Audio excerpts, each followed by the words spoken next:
Hey guys, Dark Humility here. You can always catch me at www.twitch.tv/Dark Humility 6 to 7 days a week for variety Diablo 2 content of all kinds, including PD2, LOD, and soon D2R.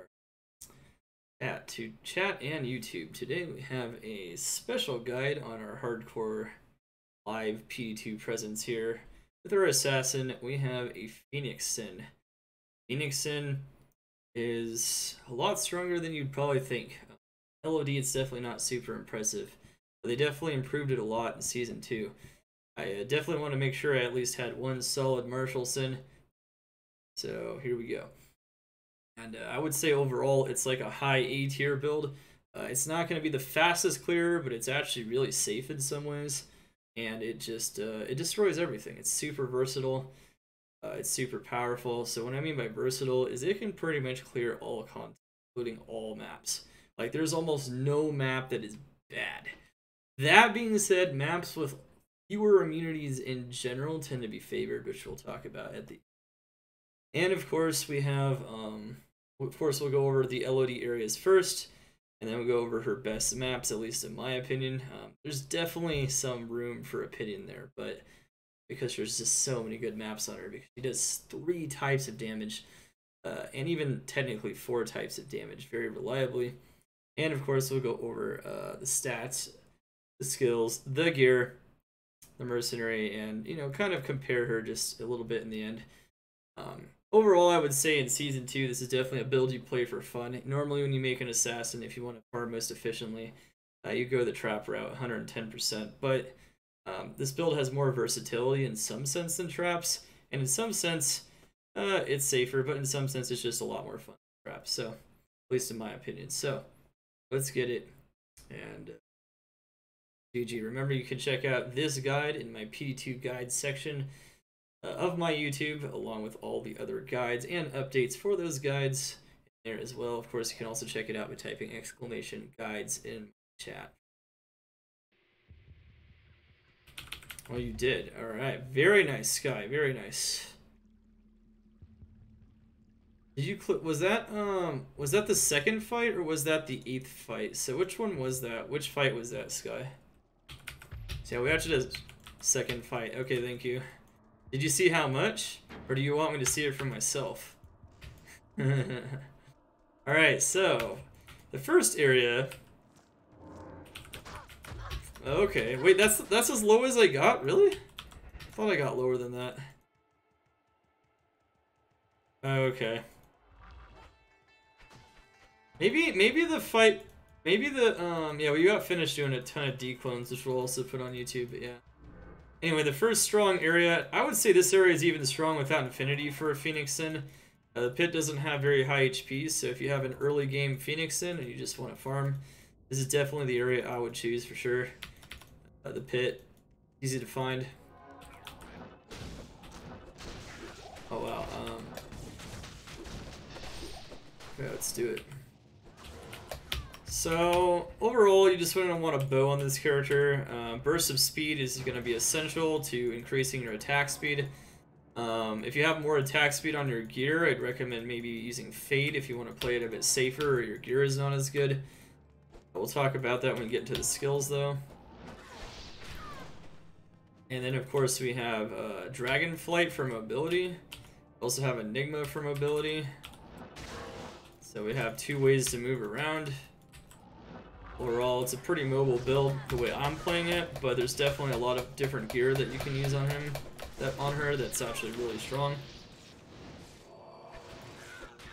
We'll talk about that, of course, later once we get to that part of the guide. Really? So, can you clip that for me, Red Virus? I want to see that one. Someone thought I got below 100 HP. Not sure, actually. Okay.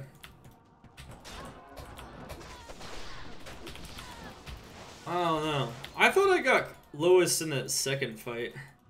I thought I got way lower in that second fight. I don't know if I could have sworn I got super low, but then again, that might have just been me panicking. thinking it was lower than it actually was. Alright. Anyway, as you can see, Dragonflight, Teleport, or just Dragonflight. You can have Blade Shield to proc some of your Leech as well. It also adds some weapon damage as well to all surrounding enemies from your weapon. And overall, can't go wrong in here.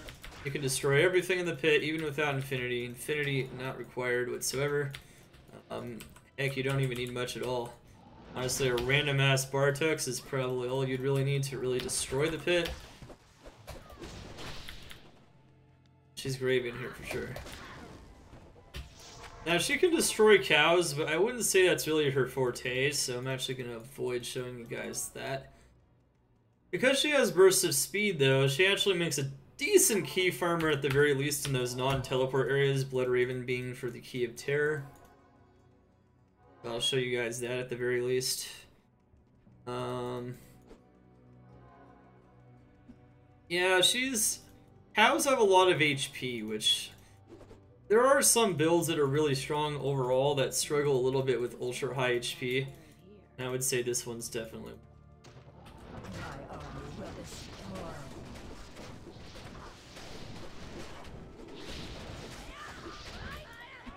Alright. One thing to note is we can actually chain Dragon Tail as well to rain down meteors on a boss. Let's see if we can actually execute that when we get to bosses, but we'll try to do that in a moment. Remember, the gear command for this in the chat is S2HC Marshall Sin if you want to check him out. What I kill stays dead. Now let me know if you can find a HP where I get even lower. That'd be nice. I want to see how low I got. Maybe I can even timestamp it. People can see the scariest moment. Alright, so that's pretty much all I would do in Act 1, honestly, with this character for the most part. Pretty solid stuff. Another good area to farm even without good gear is Stony Tomb. So now that we're in Act 2 here, let's go run to Stony Tomb and do a nice demo for you guys of Stony Tomb. Stony Tomb is another 85 area like the pit, so it can drop every item in the game, and it's well balanced item-wise.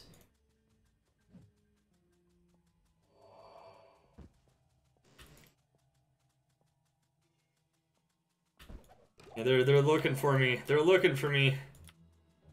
I want them to find. I want to see if I got even lower in HP. It felt like I did a few times. I don't know. Maybe I didn't play it that bad after all. I don't know. Could have been worse.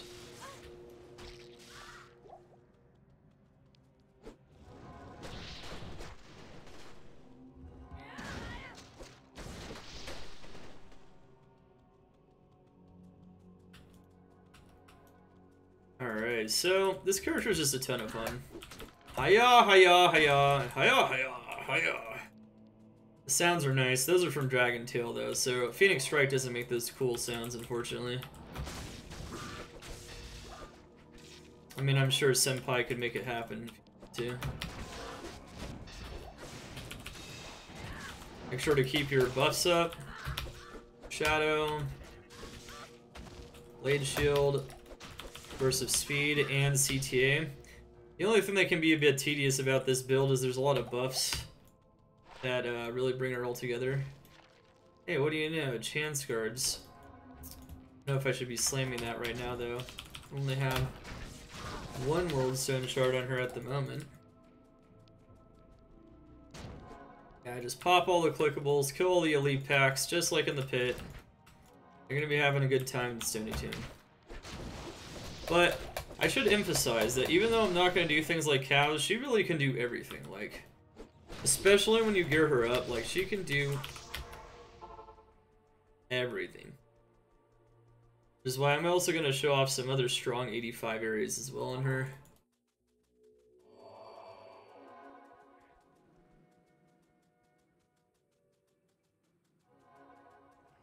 Eve fight was 500 HP. Oh wow. Okay, so you were right about that, Sky. What about the 9th fight?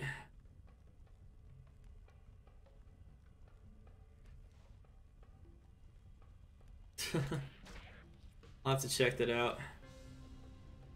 Damn. Cool. Well, that was a lot of fun, though. Oh, we might do some more declone for the ladder. We might. I'll do like one day of some things here and there, you know. I want to make another build still though, and there's like a mapping build for Whirlwind Barb I want to do too, but I don't know. I don't know if we're gonna get it all done. Where is this crap? Are you kidding me? Okay. A run command, get this.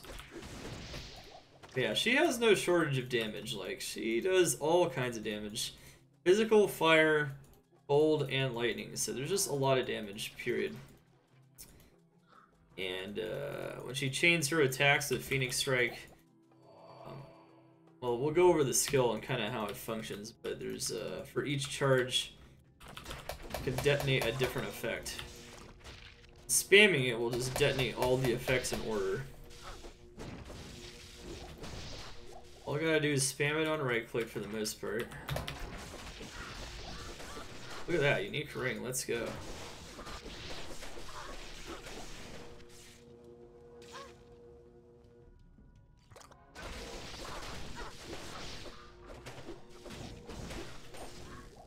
Okay, guys.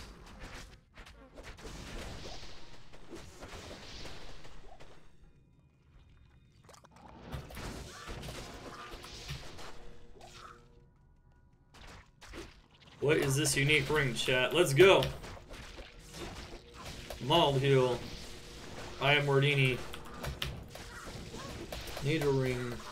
Ravenfrost. Dwarfstar. Carrying Wind. Nature's Peace. EK, SOJ, or Wisp Projector. Let's see if someone can guess it. Go, go, go. Alright, my bow's off. See it once again. Lots of buffs. That's the only kind of annoying thing about this build. There's a lot of buffs. There's another annoying thing too, but it's not a big deal if you have gear for her.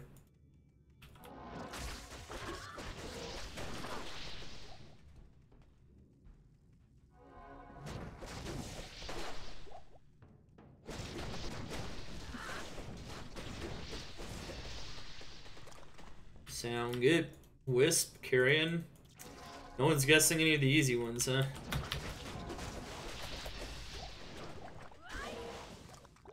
Yeah.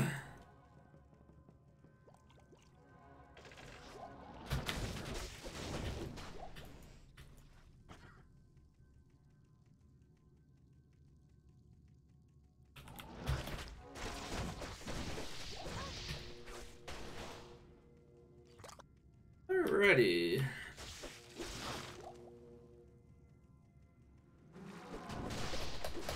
I got lower in the 8th fight. Wow, I really screwed up when I got hit by that Nova, didn't I?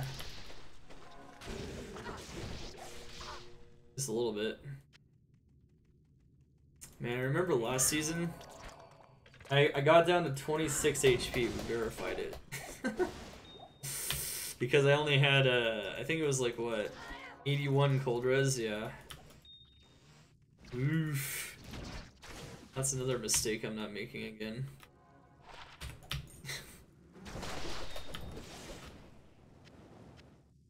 It's not much fun. We got it though. No, she didn't die, Shiori. Ayuri is alive. She found the Steins Gate timeline. Good stuff. Lab member 00002, man. Lab member 001 died, but it's okay. AK, Declone Sacrifice #1. No, she killed him 8 times. No, 9 times, dude. It's pretty nice. When you can kill him multiple times like that, it means you have a solid build for sure.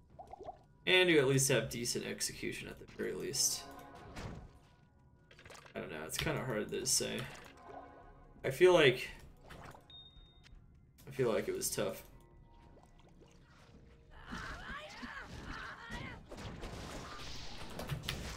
Alright, so as you can see, the Martial Sen is a monster. And once you get this level of gear, I mean, Players 1 is just going to melt an LOD in general, but he's so good in so many like high level areas that can drop any item. I just kind of want to show you guys all these different areas. You also have ancient tunnels for grabs. That's fun. I mean, people left and came back and saw some more fights. And if people miss the fights, it's okay.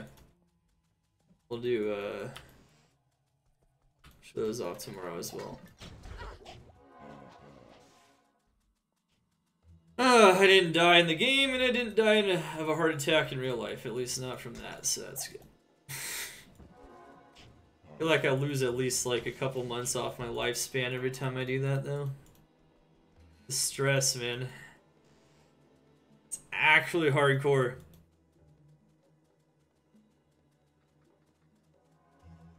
Oh no, that's okay. If you didn't have to clip it. I just kind of want to see if I can get a clip for it.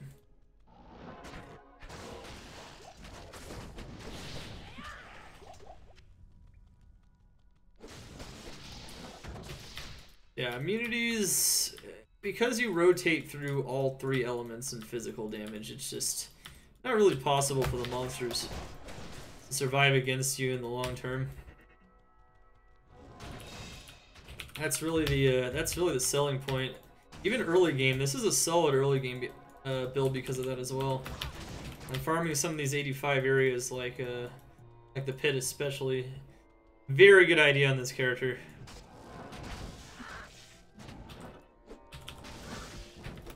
So yeah, I can chain my mobility, and believe it or not, Dragon Flight even procs one of the charges for Phoenix Strike as well. So you can definitely weave in your damage.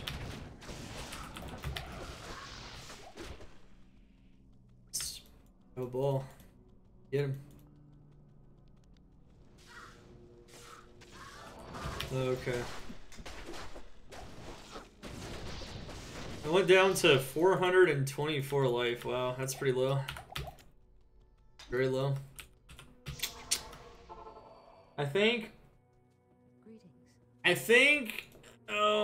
could have been worse, but I think you know, that shows that it's definitely dangerous to do it with a Hydra Sword considering her low health pool. But that being said, there is some wiggle room. As long as you don't really like, I guess, I don't know. As long as your reactions aren't too like grandma reactions, I guess you're fine. Like I had on my smiter, I suppose. I still don't really consider myself the expert on that fight whatsoever, though. Like, I've done it both seasons, but, like, done it a number of times, too, but it's not an easy fight. And it takes very... I don't know, in some cases it takes pretty precise execution, especially with certain builds.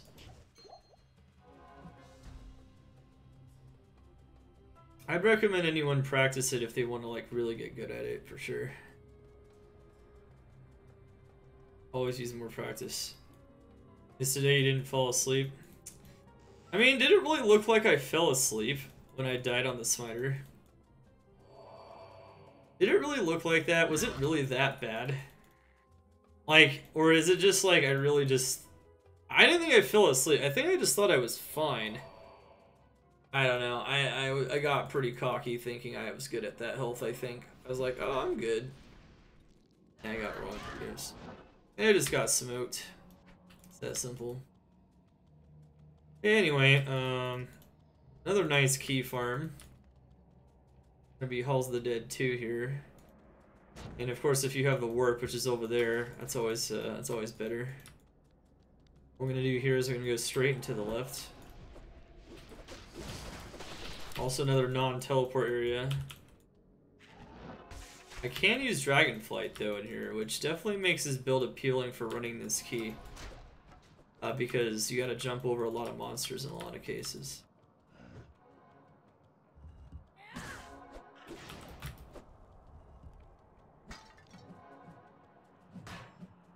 I don't know, man.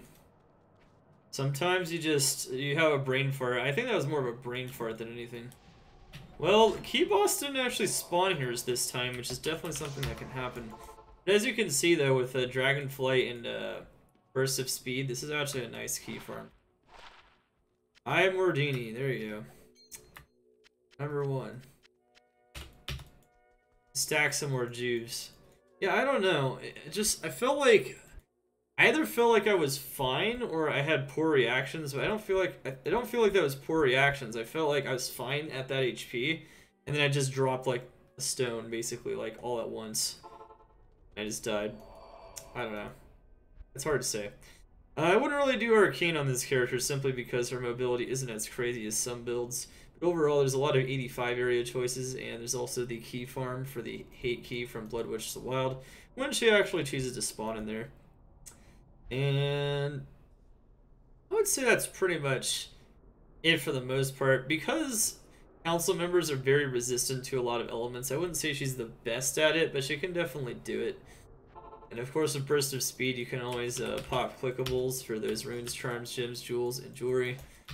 Just by running around and using Dragonflight. And you can do that, of course, as well if you want this character. Feeling like you're missing some runes or charms in your life. Alright, anyway, that's enough of that. Go to Travincal. And we're going to do the map demos after all the LOD areas, and we're going to go over the gear and everything else like normal.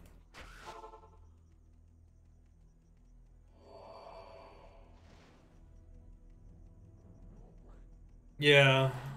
Well, I don't know if it was a blackout. It's just I don't know. It's like I wasn't thinking. Or maybe I didn't register in my head that was dangerous. I don't know. See, there.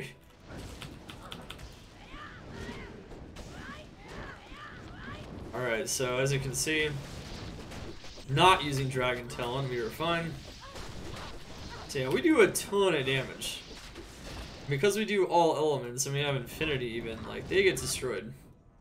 So you can definitely go farm trap with her if you want.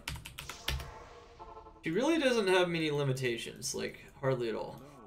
She'll also do pretty quick work against bosses too, even though I wouldn't say she's necessarily #1 boss killer. It's actually pretty fast. Alright, so let's go demo Chaos now. I wouldn't really mess with any other areas of this character, but you can do it all. Like, if you want to do anything, you definitely can do it. Like I said, the fact that she does so many sources of damage gives her a lot of freedom.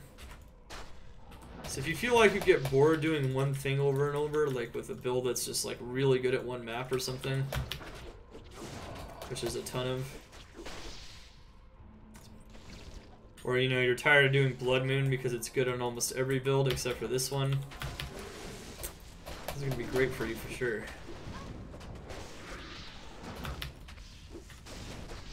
Yeah, for sure. I think my buff went down there. Right.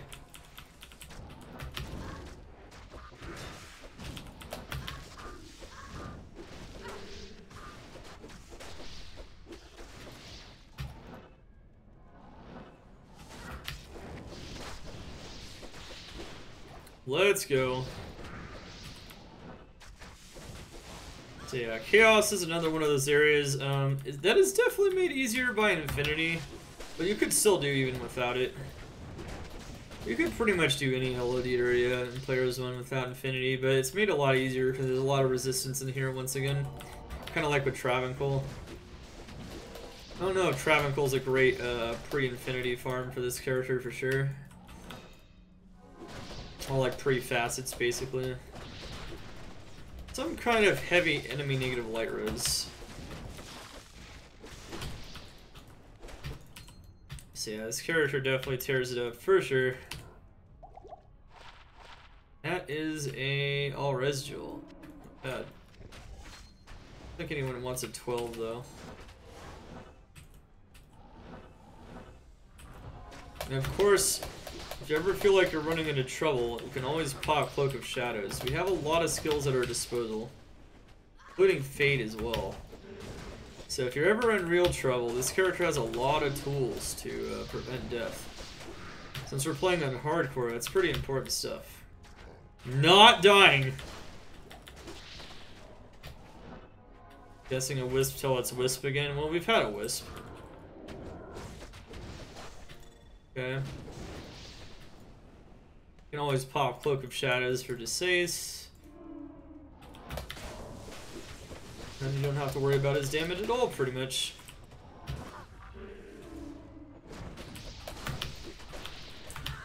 Cham Rune! Wow! Jesus. Alright. Well, that is quite a find.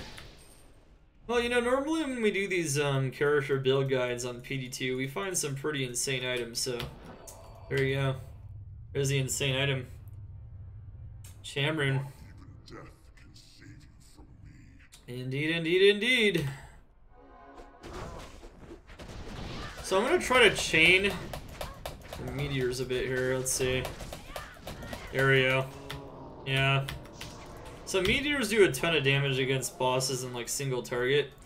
So if you can actually get Phoenix Strike to get stuck on charge 1 for the meteor damage, you can detonate charge 1 over and over with Dragon Tail, and you can actually like increase the number of meteors. Now that wasn't as good as it could have been. Maybe I'll get a better example for you guys in a bit later. It's actually kind of neat. I don't know if it's super important. Like, it doesn't really feel like it's that important. Like, you can just spam Phoenix Strike and it's okay, but some of you guys might want, you know, to know a super fun, maybe advanced strat. There you go. Would you consider making Plague on weapon for the curse, the lower res curse? Potentially.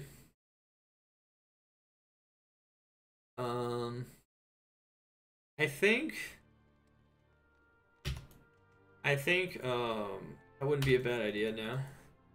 Alright, so I guess we can do Nihlathak, because once again, she's pretty good with key farming, because Dragonflight plus Enigma, well, Enigma doesn't work on the non-teleporters, but Dragonflight plus Burst of Speed is pretty solid. So key farming with her, even without Infinity, is definitely something that you can do. And it's a strong build for that, I'd say, overall.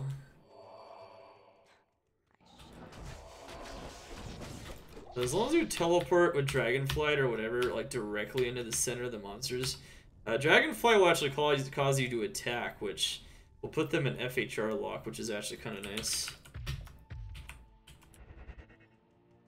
Alright, here we go. Very good stuff. Let's destroy Pindleskin, easy. You can also destroy Eldritch and Shank in the same manner. Yeah, we're pretty tanky on this character too, and that's important, especially in hardcore. You get right up in there. So I recommend, even though you have the freeze effect from Chaos Ice Bolt,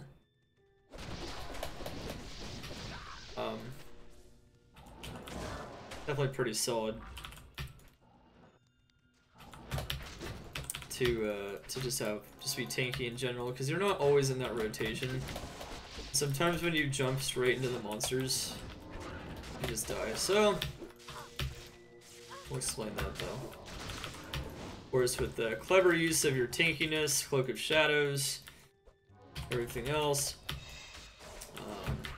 Sure you have a Shadow, Mercenary, just res, DR, max block. You're gonna be pretty tanky. It's gonna be hard to kill you for sure. I'm gonna try to find the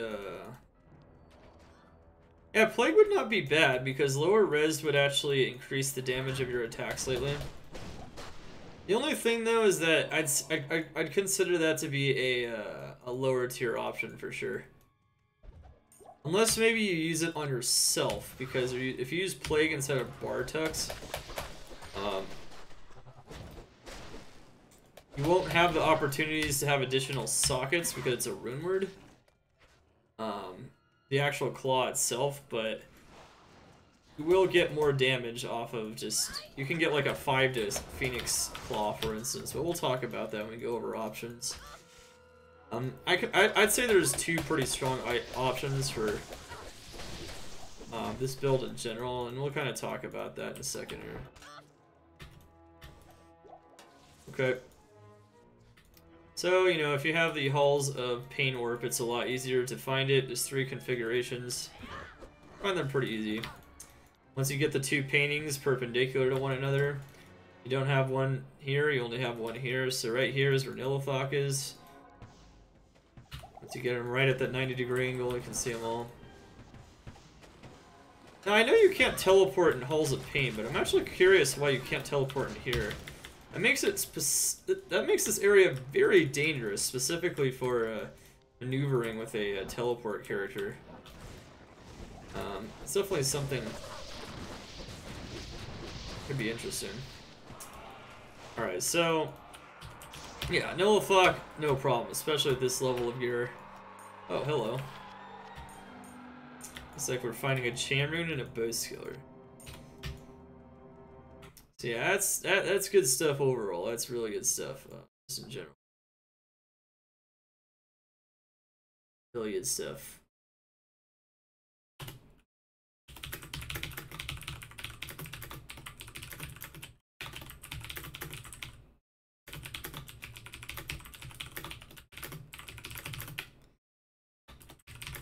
Okay. Alright, sweet.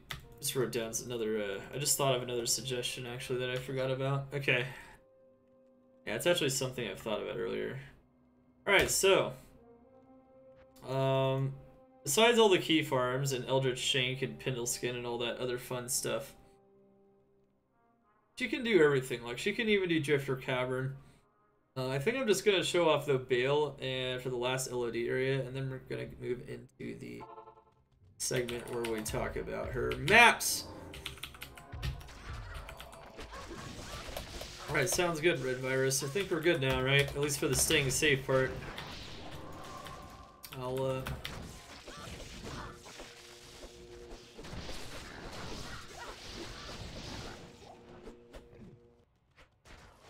yeah, so this build's just a lot of fun in general.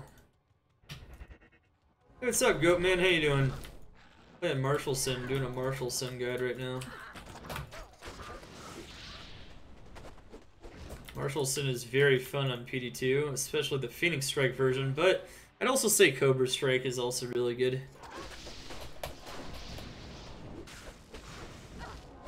Phoenix Strike has few weaknesses, but it's also not like crazy S tier clear speed in Season 2, so. We'll go over the maps, that should be pretty apparent.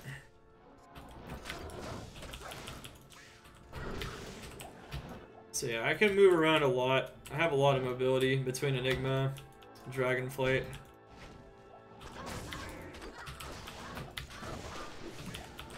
I can just chain the abilities if I want. But, you know, if you don't want to chain the abilities or you don't care as much, there's definitely other armors you can wear on this build. Let's see here. I like Enigma a lot. I'm a big fan of Enigma just because it has, like, it has so many stats you want for farming, it really does. Even if it doesn't have, like, teleport necessarily. Even though teleport's not even the best thing about it, at least for mapping.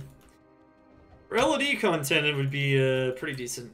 Have a pretty decent impact, but for this, not so much.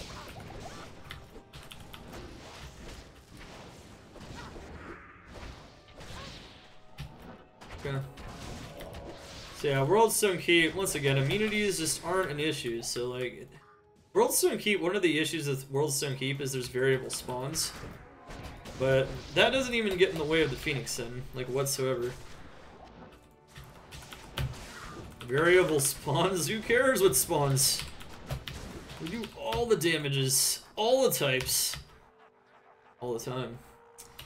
Alright. Alright, so we're about to get into the mapping segment here. We'll start with her best tier 1, but I will say she can do every map. Like, she is capable of killing any map whatsoever.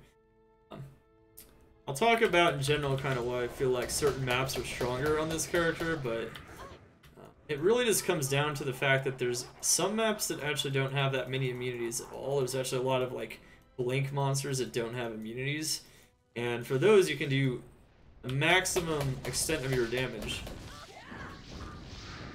Yeah, so right there we just dropped down a whole ton of meteors of a dragon tail, so that's kind of neat. Maybe we'll show that again there. Well, I mean, traps... Yeah, I mean, traps is the S tier approach, right? That's the really good mapping approach, so most people probably did go traps. Martial arts rework, though, for Season 2 is pretty nice, though.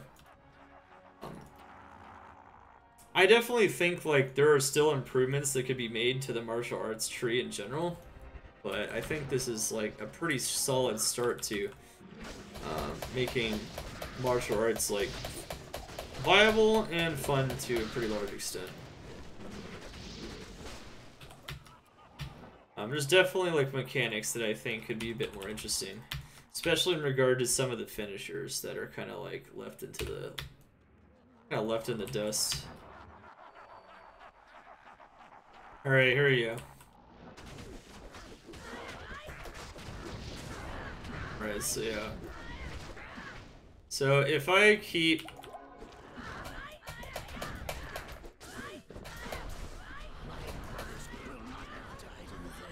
So...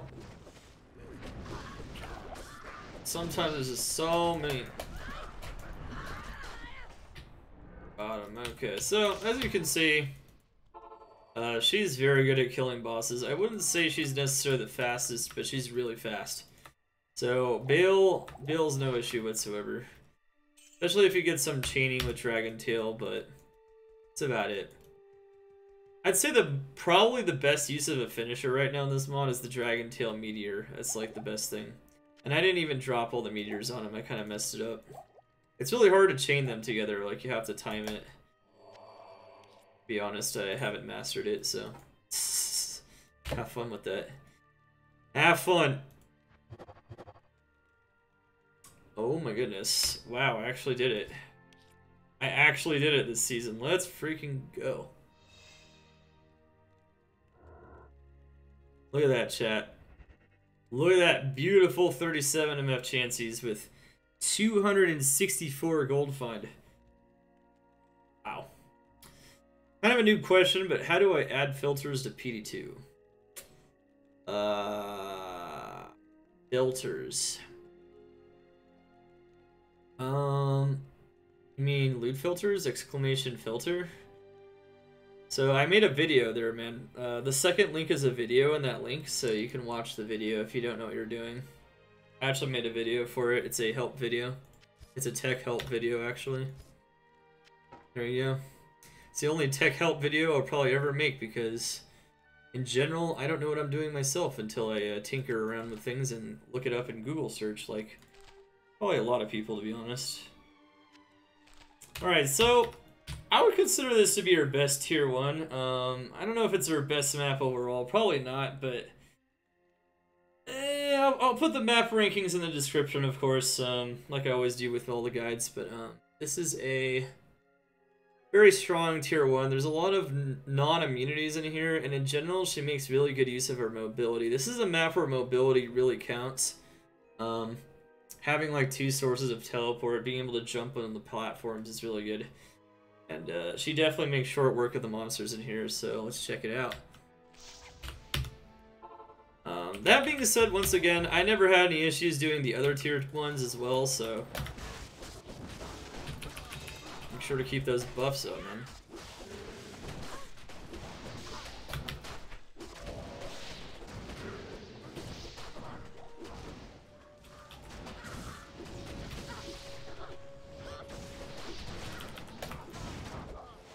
Windhammer on a 3 LGG.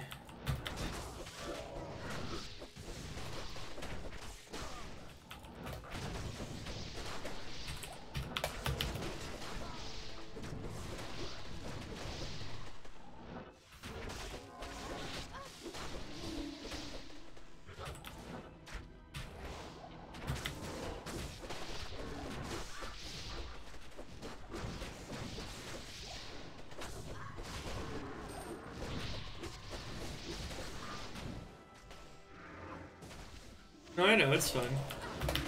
Yeah, watch that if you want to learn more about that. Yeah, there's a setup guide there. I don't even have to explain it anymore, I can just point people to the setup guide. It's on YouTube, so it's a video guide.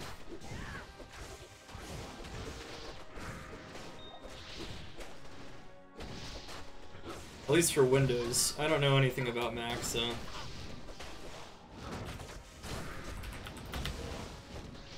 If you want to be really efficient sometimes, make sure you're keeping your mobility up. Ability and right clicking with Phoenix and just rotate through all those abilities. As you can see though, yeah, there's a bunch of monsters that don't have any immunity in here, and that's very good.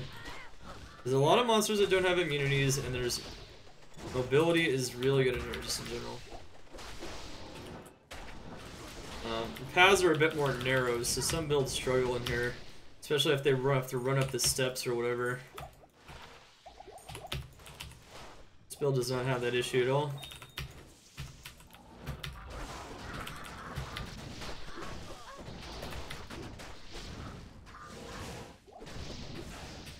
Now also, another thing to note is you also don't have to care about guest monsters unless it's something that can kill you, like succubus witches.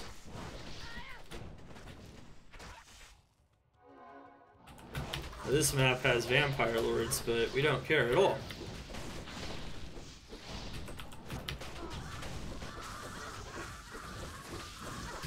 So, since we are a melee build on hardcore and we're going into maps, we do have to watch our amp status sometimes. Also make sure we're not just jumping into dual aura blindly, and if we do, make sure we use proper precautions. Maybe we'll get a good example of that, I don't know, we'll see. If not, well, you know. It's always Cloak of Shadows and whatnot, just take my word for it. You can even use Fate if you want to lower the curse duration a bit. Like I said though, you need a lot more attack speed without burst of speed. Burst of speed just makes you faster in general, so it's gonna be good.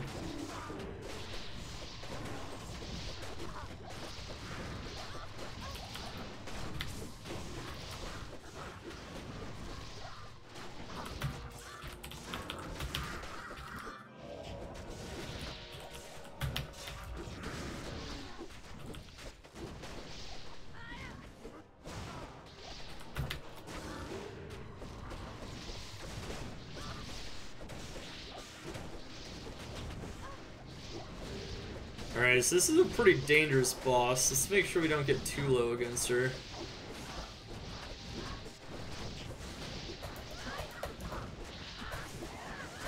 There we go. Triple meteor. Get it. Yeah. Correct. Dragon Tail's nice sometimes. Okay.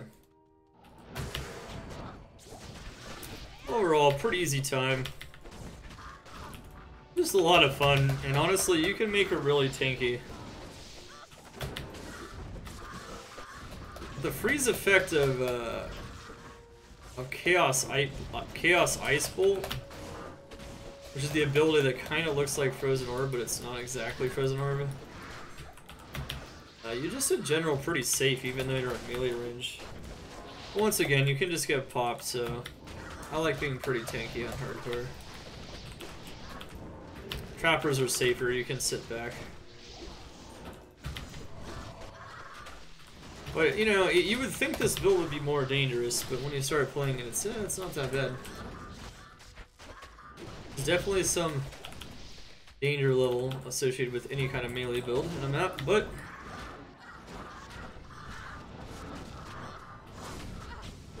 Oh shit. I was not using Phoenix Strike, I was on my wrong button. Sweet. Just gonna take this opportunity to rebuff anyway. Lots of buffs. Oh yeah, we have Mirror Walks. Sweet. There we go. +2. Let's see if we can find another shard to get that one.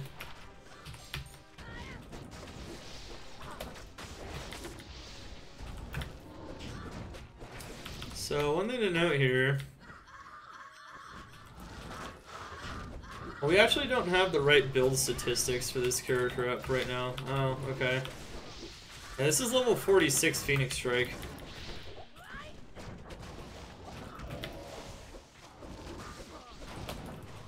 So it's pretty high level Phoenix Strike, but you can get it even higher.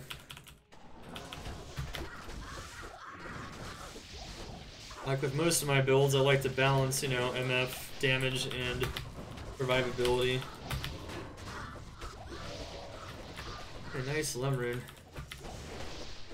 Higher, it's always higher. Yeah, we actually have the Declone Killer's stats up, so let's take this off for now.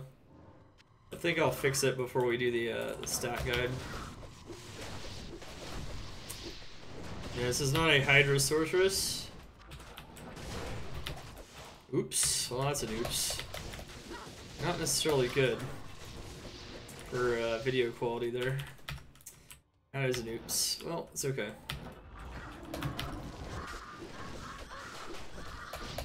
I'll fix it for later.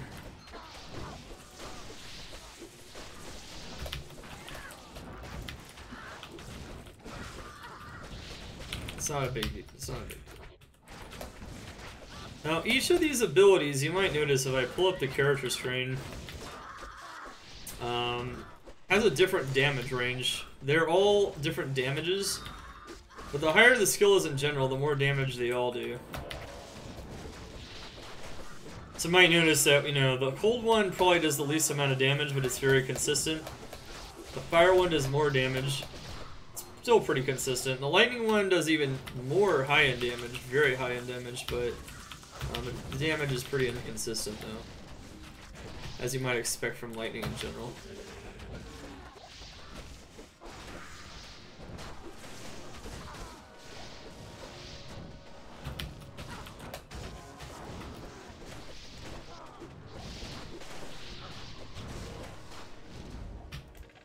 Ooh, nice.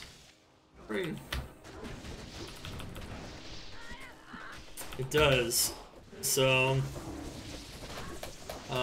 that's why it said that Phoenix Strike doesn't only do the elements, it does physical, and it also does physical off the weapon, too, and the Mercenary. So this build just does a ton of all kinds of damage. The only kind of damage you're not doing is poison, for the most part. Poison or magic. With 4 sources of damage, like 3 sources of damage, you're already pretty immune locked for sure. Like, you don't have to worry about immunes. So with 4 sources, you definitely don't have to worry about immunes. Immunes, resistances, you name it, doesn't matter. Definitely one of the major selling points of this build for sure. Immune shamunes.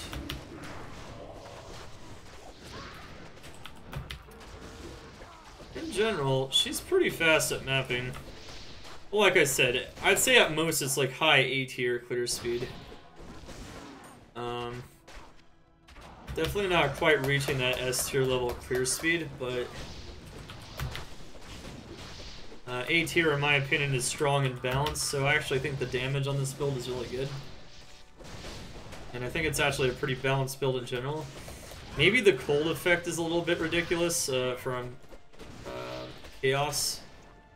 From Chaos Ice Bolt, but yeah.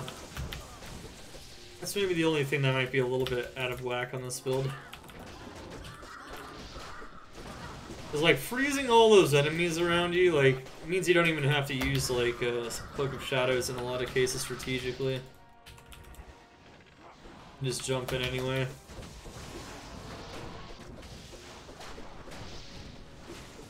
Yeah, man, for sure. You have a good one, man. Even though we're doing some LOD content for a pretty good portion of this week, we'll get back to doing some builds that you guys might recognize, and also maybe some new builds as well. Lots of good builds in general.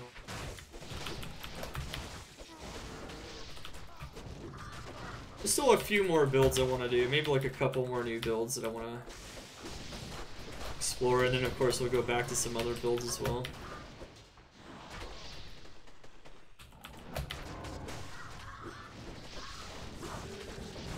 Might do Orbs start again next season, I don't know. I'll start that solo Silphound. Be fun. I like starting Sorceress.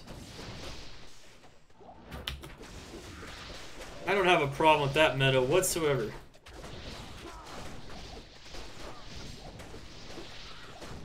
Yeah, Infinity's huge because... So, I mean, I'll explain that when I go over the gear, but there's some builds where Infinity, I'd say, is... It's consequential, but it's not, like, super needed. This build is one of the builds I would say you get a huge power spike from Infinity on this build. And it's because you're rotating through all three elements. And monsters, for the most part, in maps usually have resistances to most of the elements, even if they're not immune. So if you drop all the resistances by almost a full 35 on all of them, you're gonna do a lot of damage. It's gonna improve your damage massively. We'll talk about that more.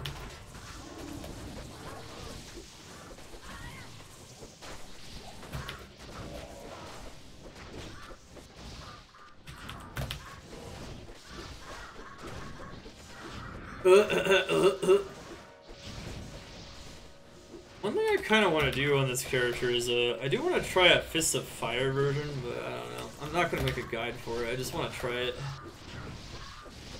If I can, like, put on slightly different gear just to kind of mess around with it.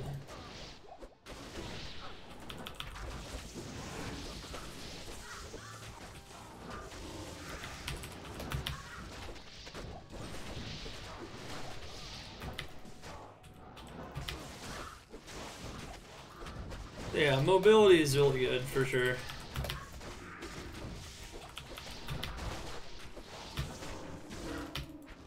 So good in this map, particularly. So this map is a breeze for her, and check out those Horazons under Phoenix Strike Sin for sure. And you can kind of see that immunities aren't a big issue in here in general. And in general, that's kind of what she wants. She wants a map where there's not a lot of immunities in general. Blood Moon is good. It would be perfect for that purpose, but the cows have a lot of HP, which will slow you down. And I don't recommend Blood Moon 100%, but it's still okay. Simply because there's no immunities. We're not going to actually show it off on her today, though, because it's not one of her best maps.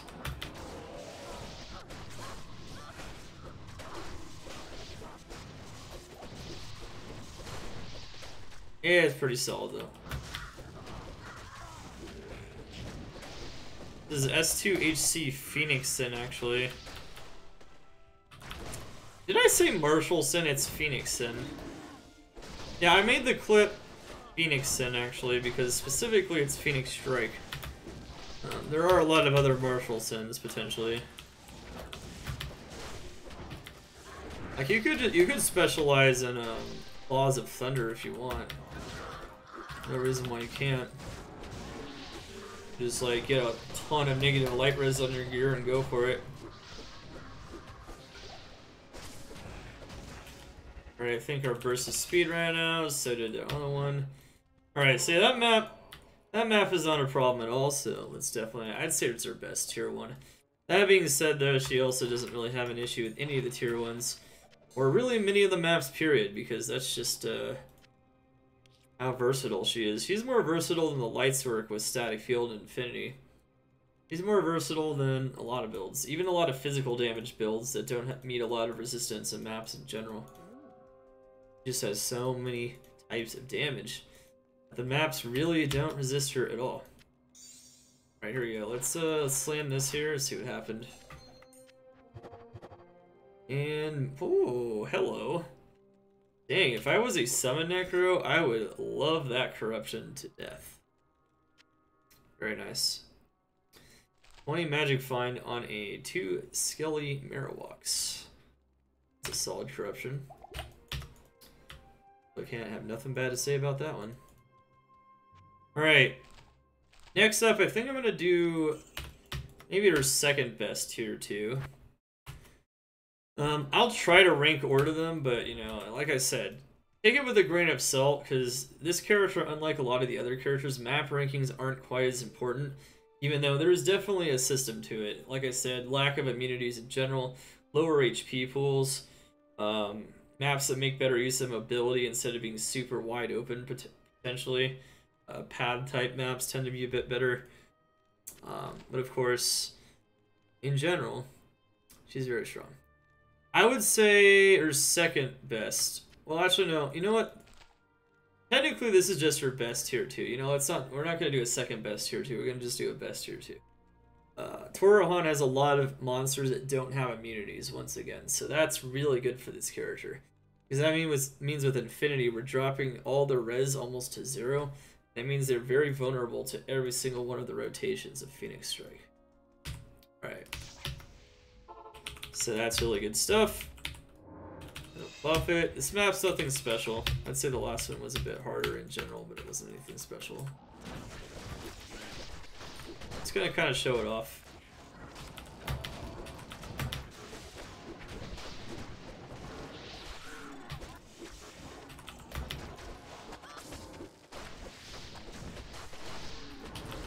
Sandstorm tracks, okay.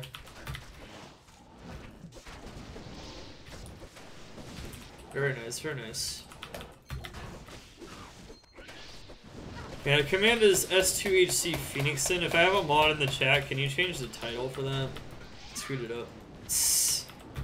I forgot I named it Phoenixin, but it's so much better of a name. Yeah, rip.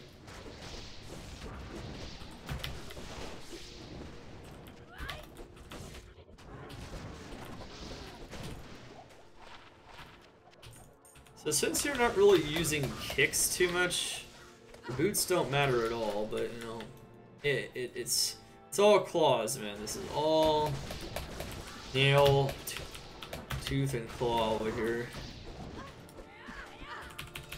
That's it, man. I'm doing the guide right now. I do guides, I do everything. So I talk about her best areas, we do the best areas, we demo them. So you see I'm not full of crap.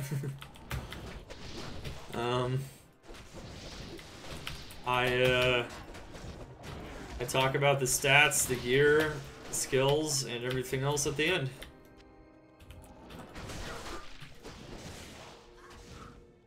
I like demos and guides because, you know, if you just talk about them or show your gear, you know, it's kind of... It can be hard to believe sometimes, some of the things that are said. But, you know, I like the demos, you know, do most of the work for me.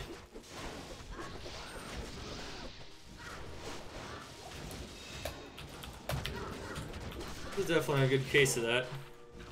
I don't know if people find it surprising martial skills are actually good, but given that there is a solid rework, I guess I'm not super surprised.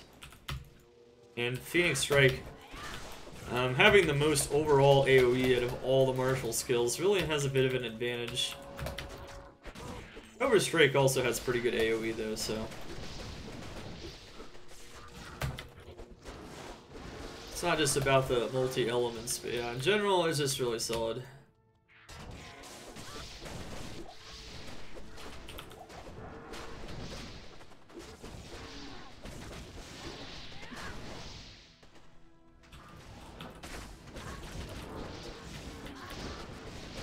Yep.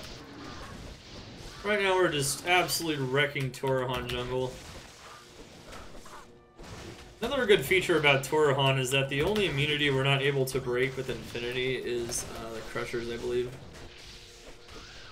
Or of course the Poison Res, but we don't care about that. So we're really able to just do like tons of damage to just most of these monsters in general. Most of which don't have immunes even without Infinity. I haven't tried mapping this without Infinity, but I imagine a map like this would actually not be terrible without Infinity. Which in my opinion really makes Phoenix Strike a pretty nice starter character. Same reason that she can destroy the LOD content as well without Infinity pretty well. Definitely not a bad thing to start with. I'm gonna do maybe a different kind of a starter. It's definitely a solid build.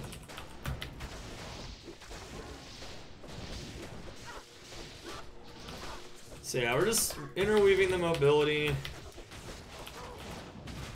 All that mobility, and with all that faster run lock, monsters really don't have anywhere to go. For the most part, you're just gonna spam Phoenix Strike. That's our best approach.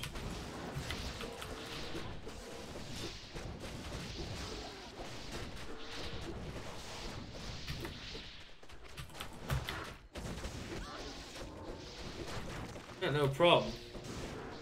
Were you able to get it to work?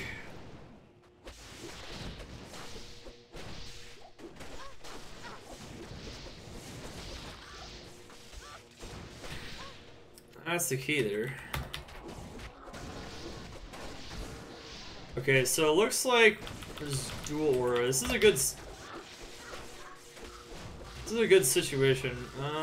This doesn't have dual aura here, but okay, so we're amped.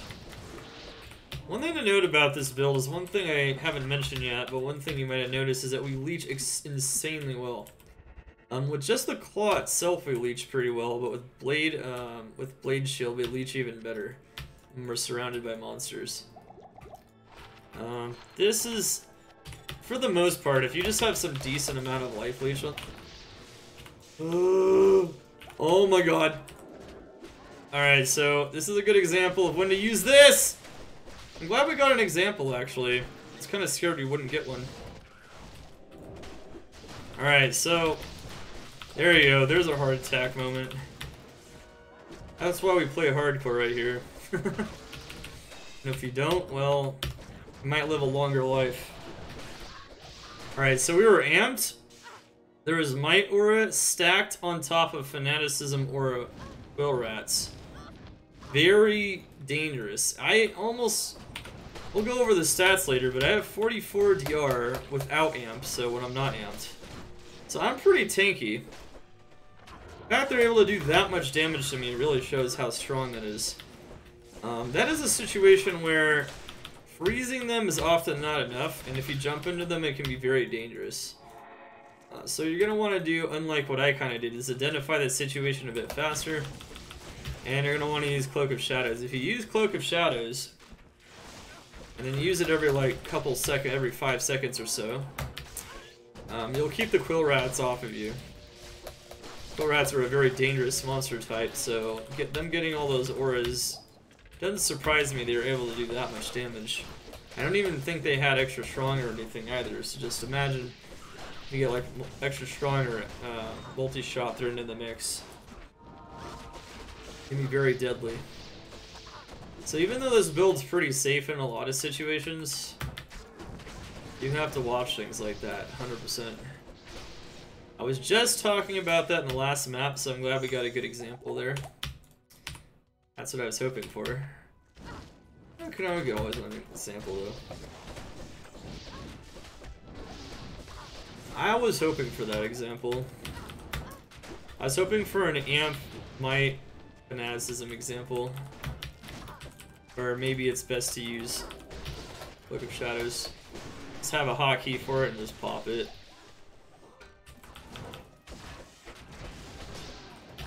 Of course, you can stack DR even more, and becoming curse immune is another great way to avoid that situation. Once again, we'll talk about those options.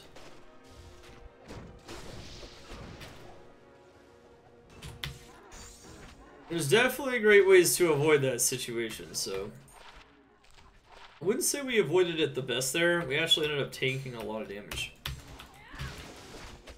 Very fast.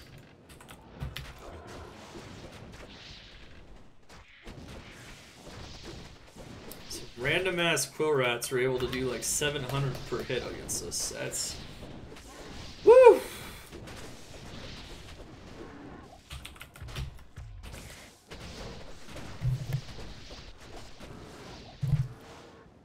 So yeah, I mean in general, sometimes in hardcore it tends to be tough luck, but it should be good.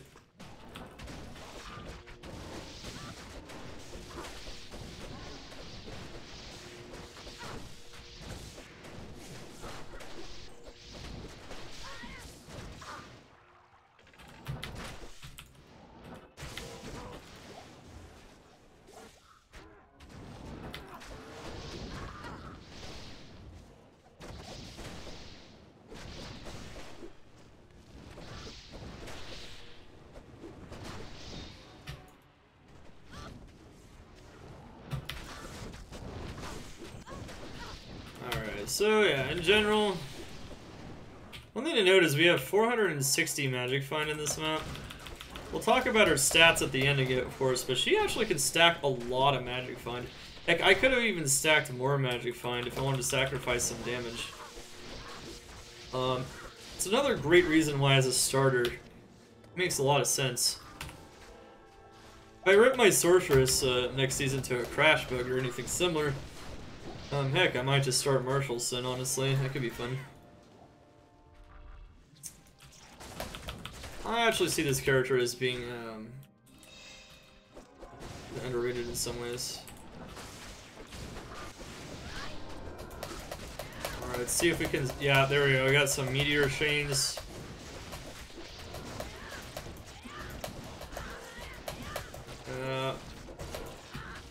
Alright, sweet. Ooh, almost on being song. So that boss can be annoying for a lot of characters, but not this one. Just do so much combined damage, and we can jump right into the Great Worm directly. It's doing so much damage. Here we go. It's nice stuff in general. Venom Grip. I think we'll leave that on the ground. Barthok, we successfully killed Declone today. That clip is from the first attempt. I put that in the stream title so people can remember when we died the last time. We'll have the... Hopefully we have the video from the success up there tomorrow.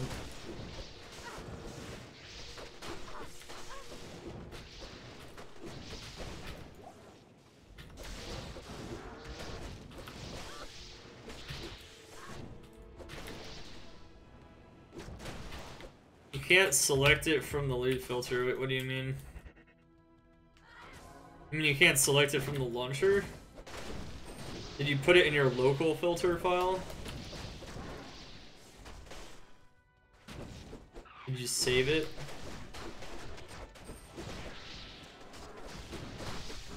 Right, so one thing that can be a bit annoying is you'll notice after like 1 or 2 maps you start to run out of durability. There's a ton of durability on this claw, but unless you have an F-bar tux, you're gonna run out of durability sometimes. You are slapping them a lot, the claw, just slicing them up, dicing them up. Okay. Well, the good news is you don't necessarily have to select it. Well, is there an option for selecting from local in the film? That's weird. It should show up in the launcher. It should. It should. Of course, you can put it in your main filter file, not in the local file, and then you don't select it. It should also be fine. The one that's like in the main folder. It's kind of weird though. It's not doing that.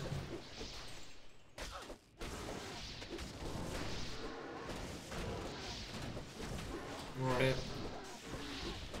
I don't know. Did you, is there a problem with the filter you're trying to use? What filter are you trying to use? Mine or a different one?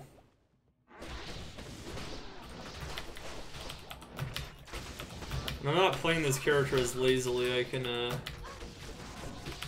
some flashy jumps. Let's go. It's weird. I don't know.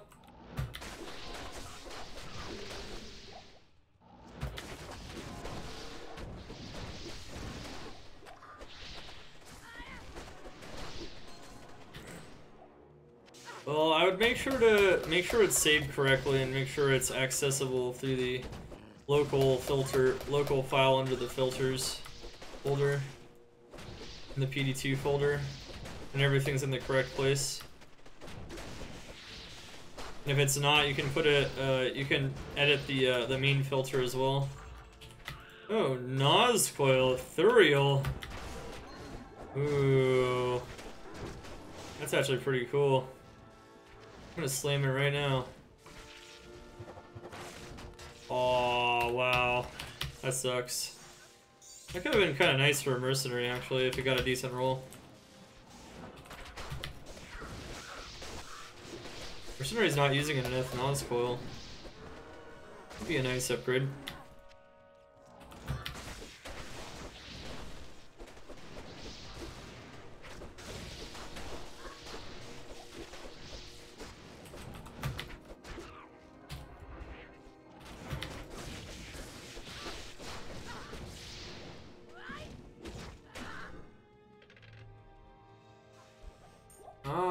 Smart, nice. So yeah, in general, another pretty easy farm. I actually ripped this map to pieces. No time flat. I don't even know if, did we do all of it? Even if we didn't do 100%. Well, we did, pretty much, yeah. Wow, that was a... pretty much a 15-16 minute clear, so once again, Torajan jungle and Horazon, especially Torajan jungles, has a lot of good advantages for this kind of a build.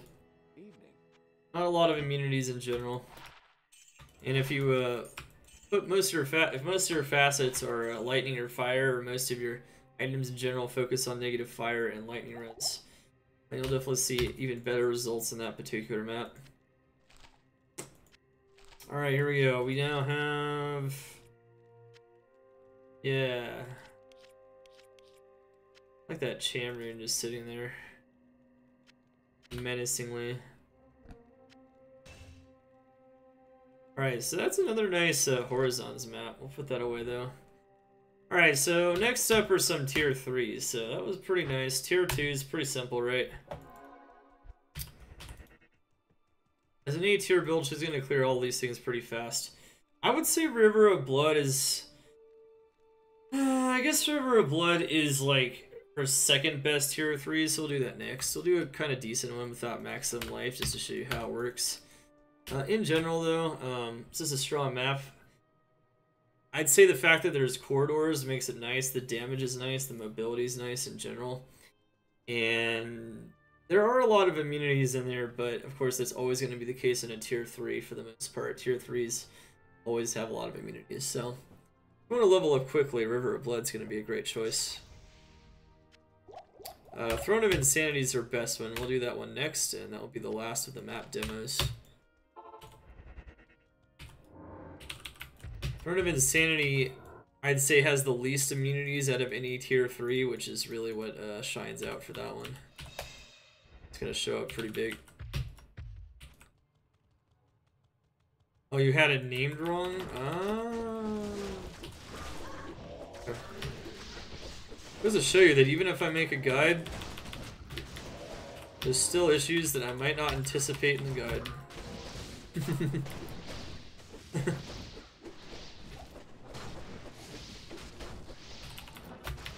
Well, that's what I told you, you know, make sure to look everything over, you know. Make sure it's all kosher. GG. Now you can start playing and having fun. As you can see, we can even break a lot of these immunities, which is nice. River does have at least the archers that don't have immunities, and in general, the immunities aren't super strong in a lot of cases here. So that's good. There are some cases where it is very strong, but that's okay. Let's go through the rotation, and River of Blood is actually really solid.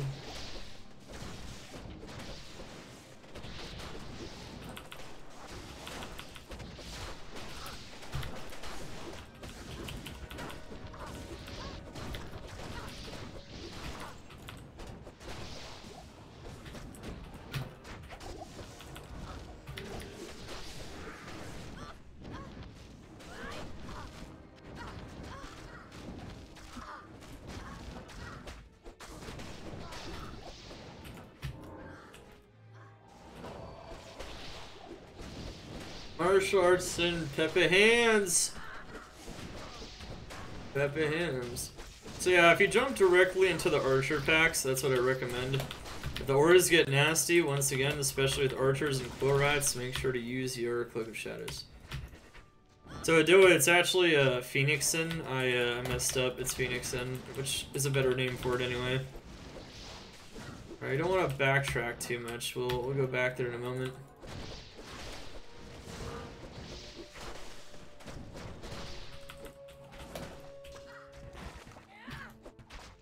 Yeah, it's really a shame that traps were so strong this season because this build is really fun. It's really cool.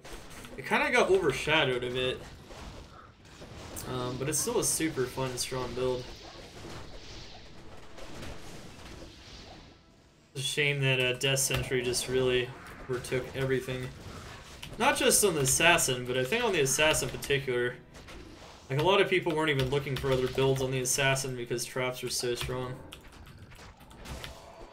Bit of a shame.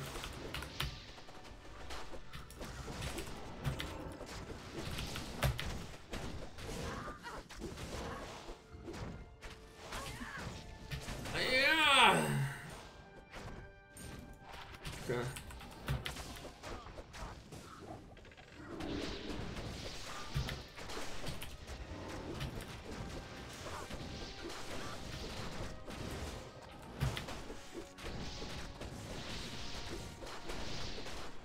Yeah.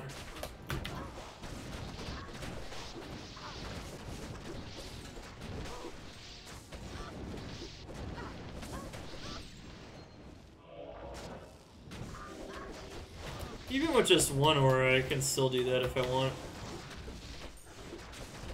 Definitely help out in a lot of cases.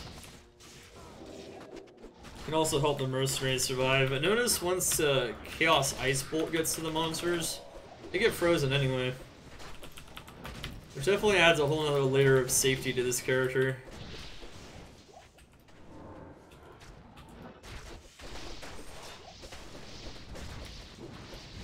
But yeah, there really isn't a monster that takes forever to kill. There's too many sources of damage. Too many as in, you know, get a solid amount. In exchange for all this versatility, though, you're never going to have the highest clear speed in the world, but it's strong enough to where it's pretty damn fast. Like, this is not one of the slower builds. I'd say it's upper A tier for sure. It's even the clear speed gets closer OP, but I wouldn't say it's OP. It's probably the freeze effect, if anything. If anything's a little OP on this build, that's what I want. Everything being frozen for like forever. It's not a... I don't know.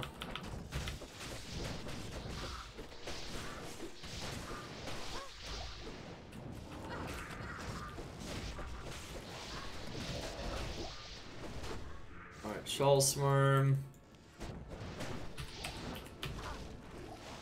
Sweet.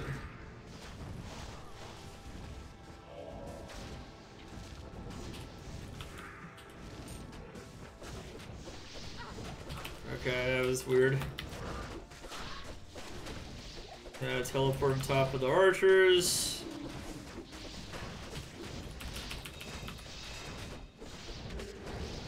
Having Mouse getting slapped. Didn't even use Dragon Tail. To proc the meteors. So yeah, she's pretty strong against bosses too, but I wouldn't say she's like necessarily one of the most insane boss killers. I give that title to the Boson, to be honest. Physical Boson is so strong. Alright, got a skull in here.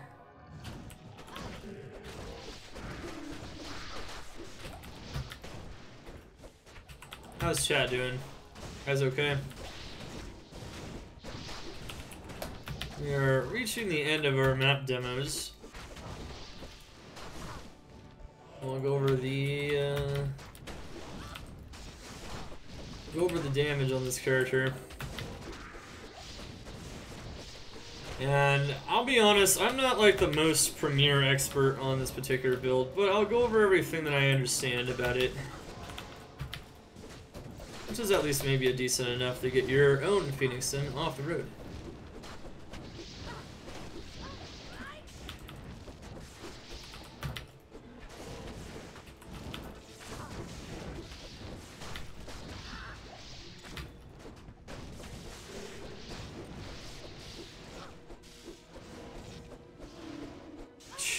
Okay.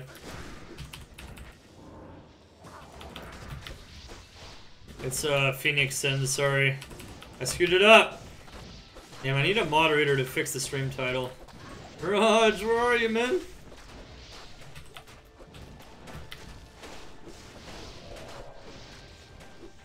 Onyx Sin. Yeah, the bot's very specific. Can't be a Ponix Sin.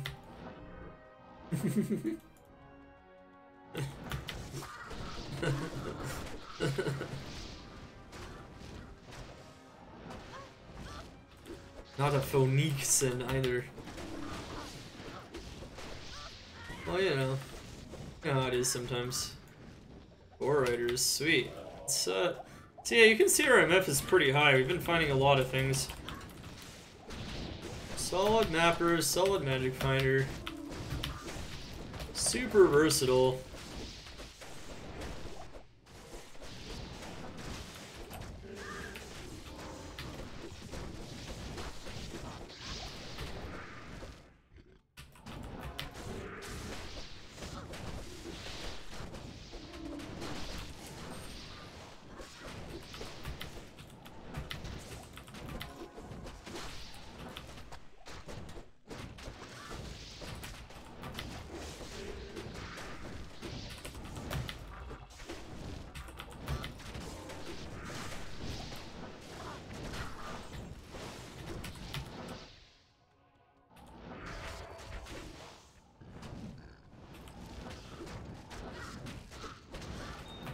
Ran out of Enigma charges, rip.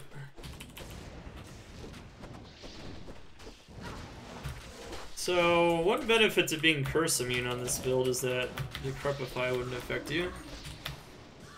We'll talk about the options though. Curse immunity is definitely something we can do still.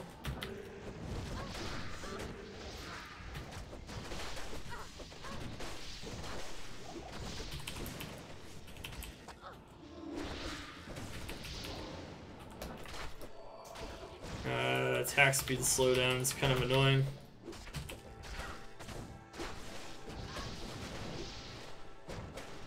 There we go.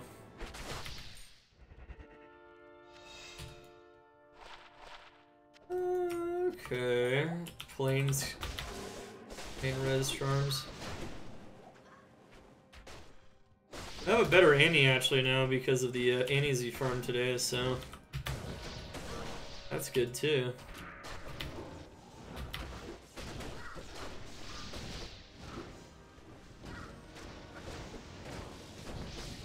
Very nice Annie. Got one really good Annie particularly.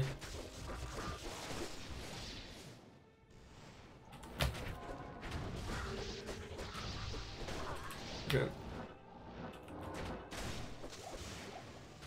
Telly 2 farts, okay. Can just go back in with Dragonflight. Easy. Okay. Sweet.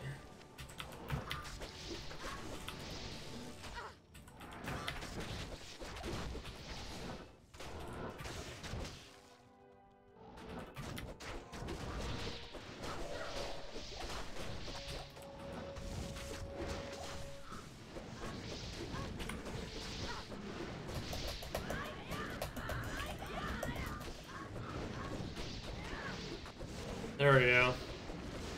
Meteor Smash.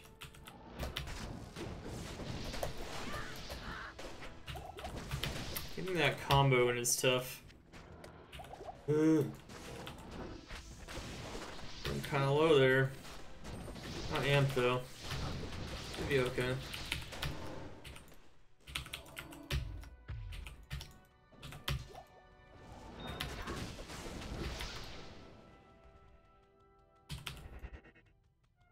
Do you use finishers or is it all about Phoenix? I used a finisher there to proc Meteor over and over from the first charge of Phoenix Strike. For the most part though, unless you execute that perfectly, like Phoenix Strike is just better and the finishers don't do too much in general. I think finishers need more flashy effects. They need to do something that's more important. So finishers get integrated better into the rest of the martial arts reworks. That's one of those suggestions we have on the feedback list, Casey. There's definitely some room for improvement on this tree still overall. It's definitely better than it was in LOD, I'll say that much, but just in terms of being able to at least play the abilities pretty well. But now finishers are kind of, I don't know, especially like kicks, they're kind of in a weird place. They're in a weird place now because of how some of the other things function in the... Martial arts was so half-assed in LOD, it was. Well, to be fair, it was an expansion character. Something tells me they might have even been running out of time on that one. More AD on Gore Riders, okay. Sweet, probably goes on the free list. Yeah, so... overall, though... well, yeah, Druid was fine, except maybe a bit underpowered. I mean, they did the Druid pretty well, though, I would say. That being said, though, I mean, they thought about how to do martial arts, it's just, I don't know. I guess in LOD, they struggled with how it all fit together, so...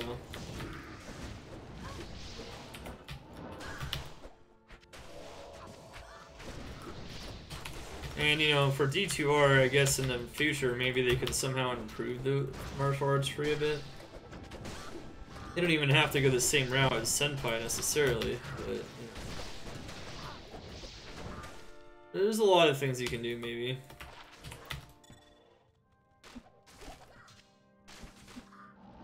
Alright, so we're getting pretty close to the end of the map demos. We'll,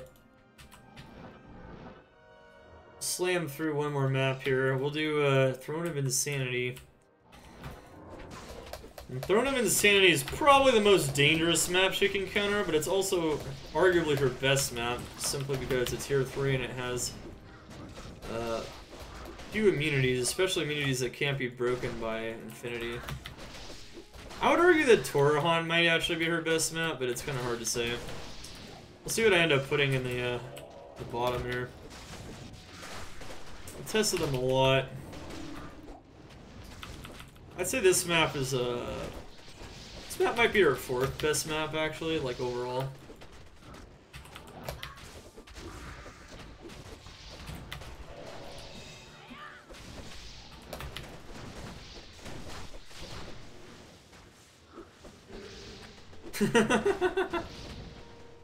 What is it, the density or the snakes?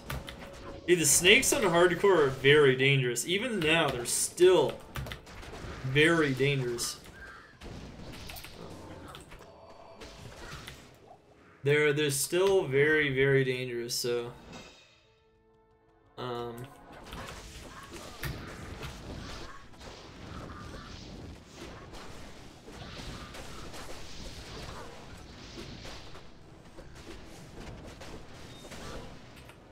yeah, everything. Yeah, I don't know. I think I prefer the poison snakes, to be honest. I know that sounds weird, but... I don't know. Some people don't like the geography, too. I don't mind the geography too much. It's not too bad. I would say if it was more dense and maybe... I don't know. I think you need to even nerf the snake's damage a bit more. Maybe you can even make them charge again, but, like... reduce that bone sphere, man. Like, that damage on the sphere is ridiculous. Hard to say, though, man. It's hard to say what would actually work. You don't mince words, do you? Alright, alright. Well. Let's see. Alright, cute. Alright, so... this might be her best map overall. It might be Torajan, but it is for sure her best tier 3. So without further ado, we have do a kind of whatever random sort of insanity that's not too hard. Alright, let's go. Let's kind of show off the true extent of her power in here. This map is definitely a lot of fun. I like this map in general, but... We're not amped, there's no auras. We're good.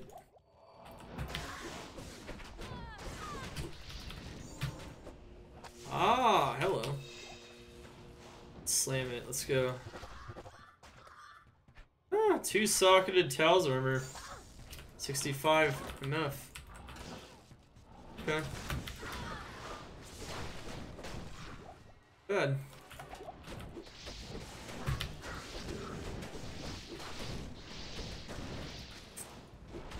Yeah, so we've already found a ton of items like in this video guide here. A lot of items. You can definitely stack MF on this fool for sure. And like I said, I could have stacked more MF as well. Pretty easy.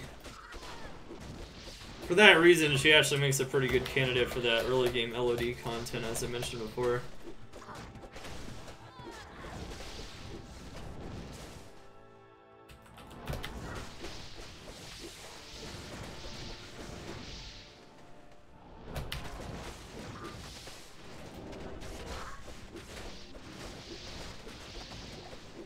Well, here's going to be my answer to that, is that MF, more MF always helps. With that being said, maps grant so much MF that I would say it's not a big deal how much MF you have on your character.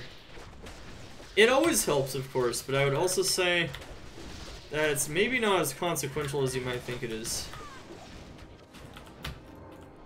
It's consequential, you know. The difference between 200 and 400 MF is still pretty decent. Sizable.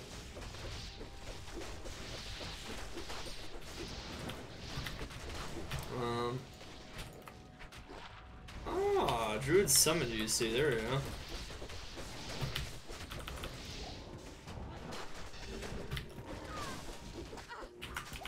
Oh god. There's another good example, so when we're amped, or when there's auras, and when there's both, definitely make sure to check those auras.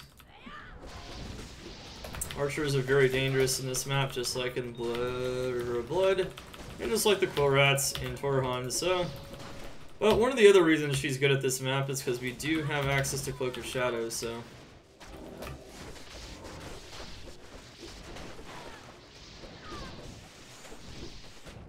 Really don't want to die, that'd be pretty bad.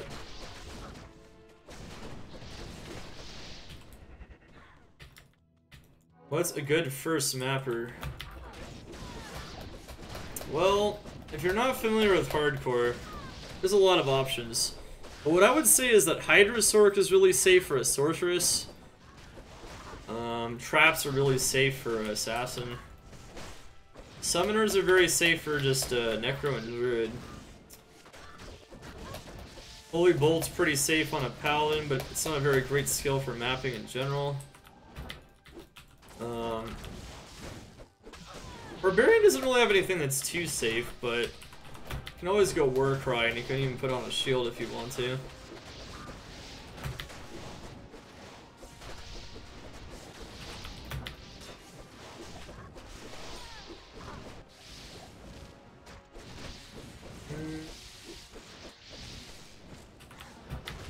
Zon.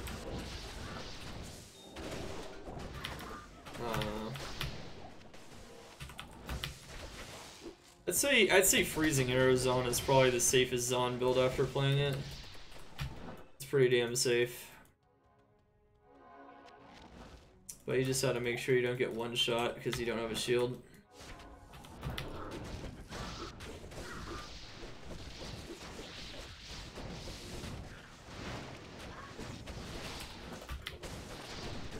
Trapson. Trapson will not be as broken next ladder. Mark my words. Senpai already said it. I swear, dude. Please, no. Trapson's been one of the dominant builds for 2 seasons in a row. It's time for it to be viable, but not quite as crazy. It's time for it to be knocked off its throne a bit. I'll give you a free one there, yeah.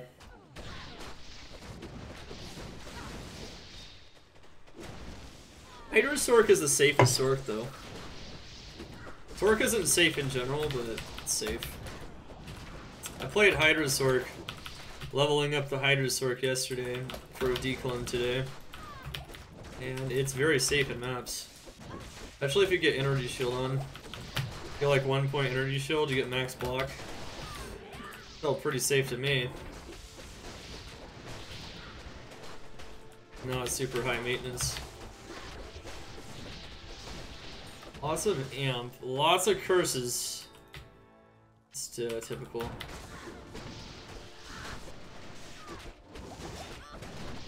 Now you gotta be careful. Be prepared to juve. Be prepared to use your Cloak of Shadows. There's a lot of monsters in this map that do a lot of damage. So even though it's one of our best maps, because as you can see there's a lot of monsters that aren't immune just in general. So right there, I froze him with Chaos Ice Bolt. And then I backed up a bit and then used Cloak of Shadows because I was amped and they had my aura and they were Spirit Ladies. Of course, I couldn't always jump into the archers, but if there's more than that, then it's going to be a bit tougher.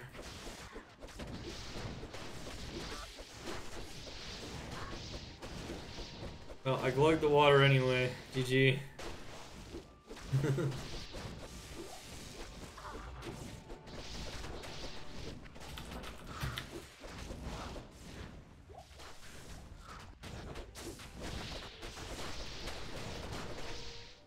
Well, you know, so on our feedback list, Casey Dodo, we have notes about all that stuff already, so it's fine. At least the information is out there. It's even been on Reddit, so people know maybe what could be improved, and there's other ideas that are out there as well. Not just mine and my own communities. It's good stuff in general.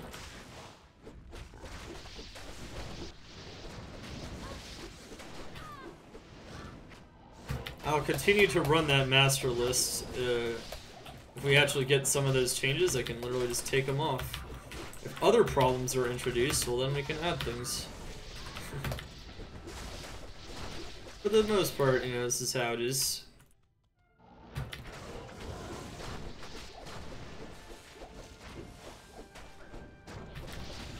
I see us whittling down that list more than anything, honestly. No matter what Senpai and team decide to do. Seems to be on the right track for the most part. I don't know all the details, of course, though. It's all hush hush.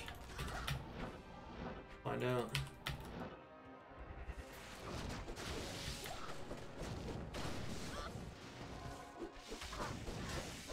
Oh god. Really?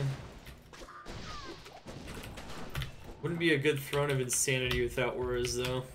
Let's be real.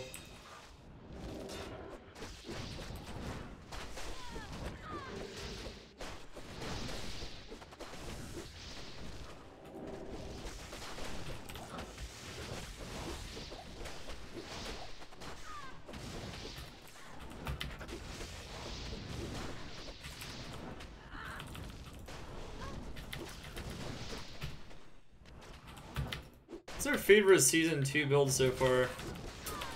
Well, because I found an Eth Death Web and I corrupted it for 10 FCR, and because that build is just so much fun, I'm gonna have to say Poison Necro, only by a little bit. I really like a lot of these builds we've done this season, so been good stuff.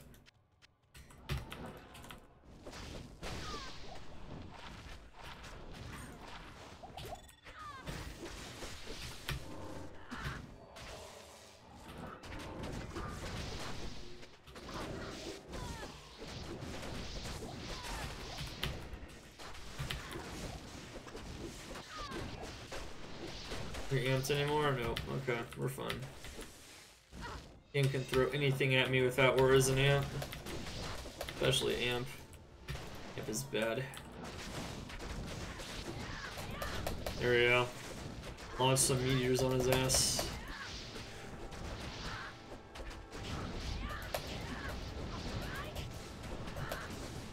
And you might notice I'm just try to get more meteors on him. But in some ways, I almost think that it's just better to spam Phoenix Strike for the most part. It's a cool thing you can do, though. Meteors do tick damage, though, so the more meteors on the ground, the more they're gonna get, more their health's gonna drain. Alright. So there goes the boss. Pretty good stuff. Alright, we're just gonna go finish up this map, and that'll be it for the demo portion of this guide, and we learn more about why some of the maps are strong in her, and what Elodie maps she's strong in general, and more about the gameplay. Now go in and how to build the character properly, so you can have a lot of fun on her. There's definitely different ways to approach it, and of course, just like with any guide, all my guides are hardcore friendly because I play hardcore. We'll also talk about the softcore options as well, though, so that softcore players will have an understanding of what they can do differently, maybe to min-max the build a bit more, from a perspective of being okay with dying, which is always a thing.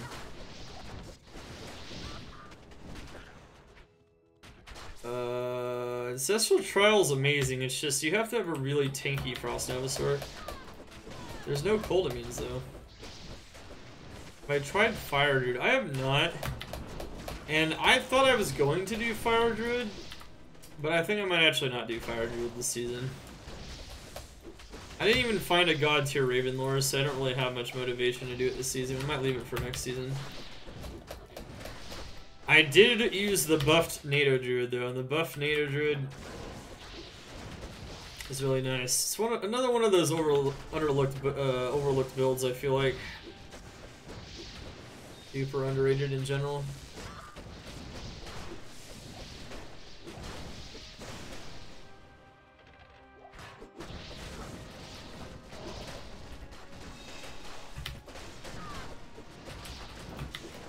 So yeah, the leech is crazy when it gets down to it.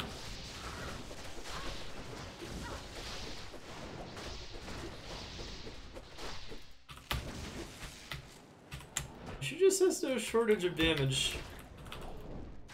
No, not at all.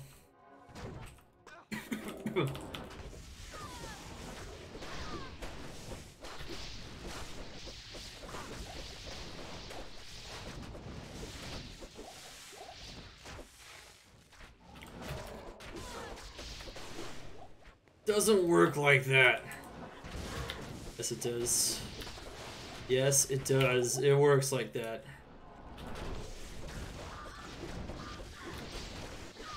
Yeah, if you want to be safer in hardcore, Curse immunity is nice. I don't feel like it's too necessary on this build, though. I'll talk about why. I mean, it's mostly Cloak of Shadows, but yeah, there's always other tools you have on an assassin to be safer. You just have to be aware of your surroundings. That being said, though, Decrep is annoying, so there's other reasons to have Curse immunity. Doesn't mean you sacrifice some damage, though, potentially. Potentially, at least a little bit.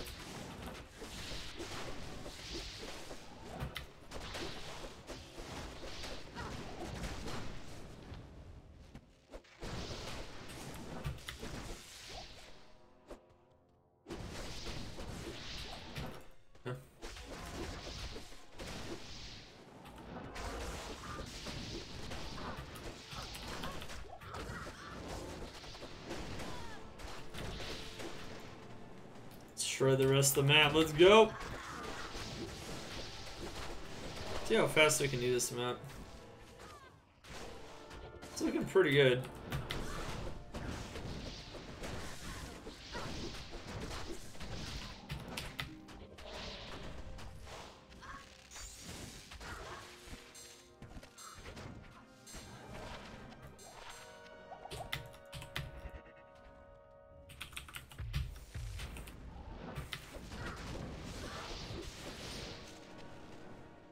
Smart.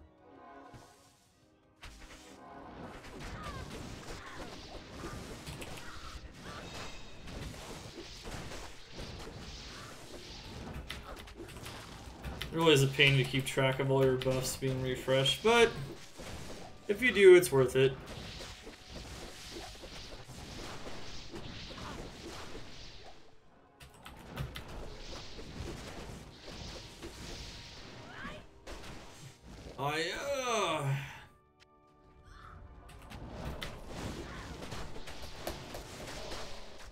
Hiya, hiya, hiya, hoyo, hoyo.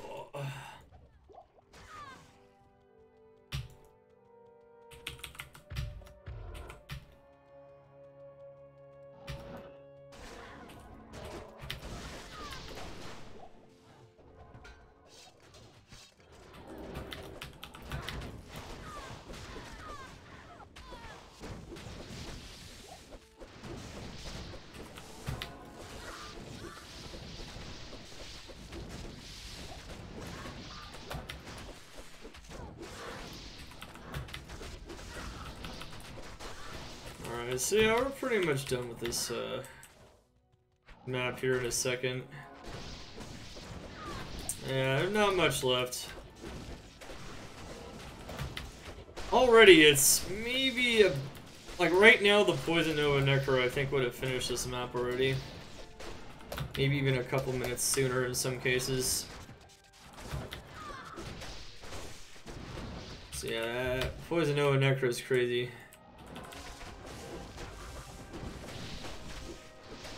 Then again, it is a little tougher to stack MF in some ways.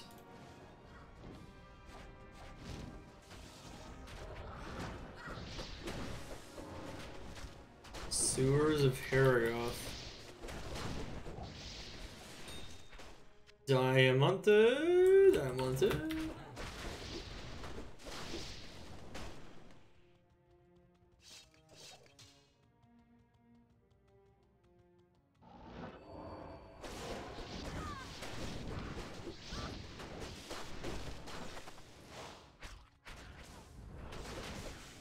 Have you tried Fire Druid? Fire Druid's pretty nice.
Yeah, it looks like this map is on track to be finished in about 20 minutes. That's pretty fast.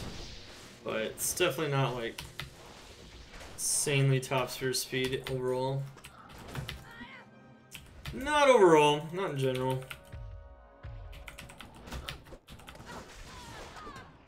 She's just strong lady. Strong lady.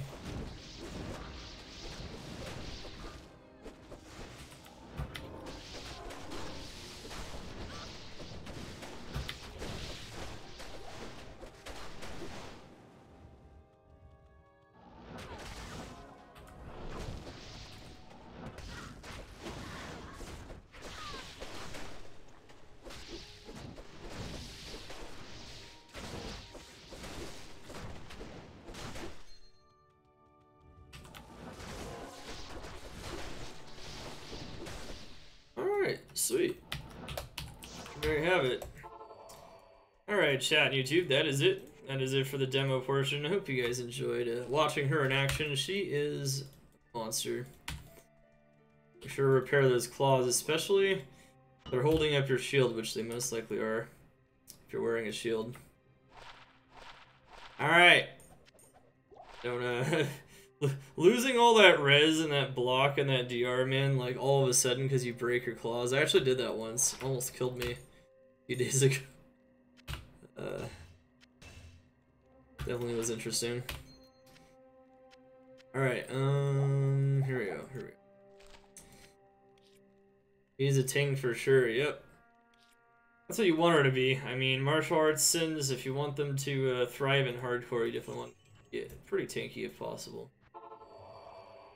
Alright, so...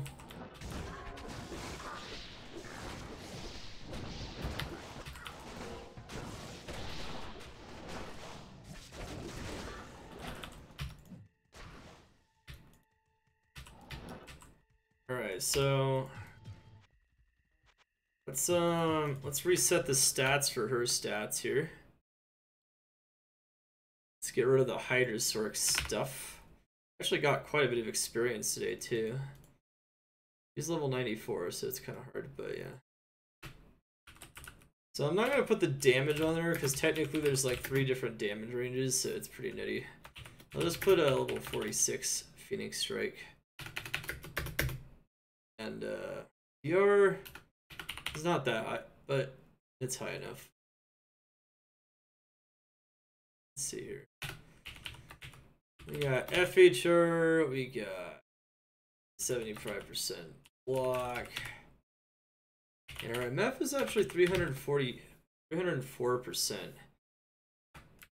And we have max IS as well. Okay. That's pretty much all the relevant information. There's other stuff as well. Alright, so this is our Phoenix Strike Sin. Let's start to go over her stats and what stats are important that you're looking for on hardcore or softcore. Alright, let's check her out. So let's look under the hood. So I actually have enough strength granted by the items on this build, but in general you just want enough strength to wear your gear. Hardcore, getting max block is definitely the way to go, or at least claw block. Have dual claws, but it's pretty sick, of course, having max block in general, especially if you're not using a Defiant or a Mercenary. You definitely want to make sure blocking most of the attacks, even if attacks themselves. And as you can see, our attack rating on Phoenix Strike is pretty nice. Having 10,000 or higher attack rating is usually where you want to be on a build that relies on attack rating. Yes, this is a melee build that relies on attack rating. This is one of the pain points of the build, though. We'll talk about it, of course, in regards to our Mercenary choice as well. Life and mana is looking pretty solid overall. And we have max res, which max or stacked res, at least stacked a little bit, is helpful. Negative res maps and conviction ores, so that's always good stuff. Our DR is 44% once again. I definitely recommend getting somewhere north of 40% DR in this build. It feels like you're going to sometimes.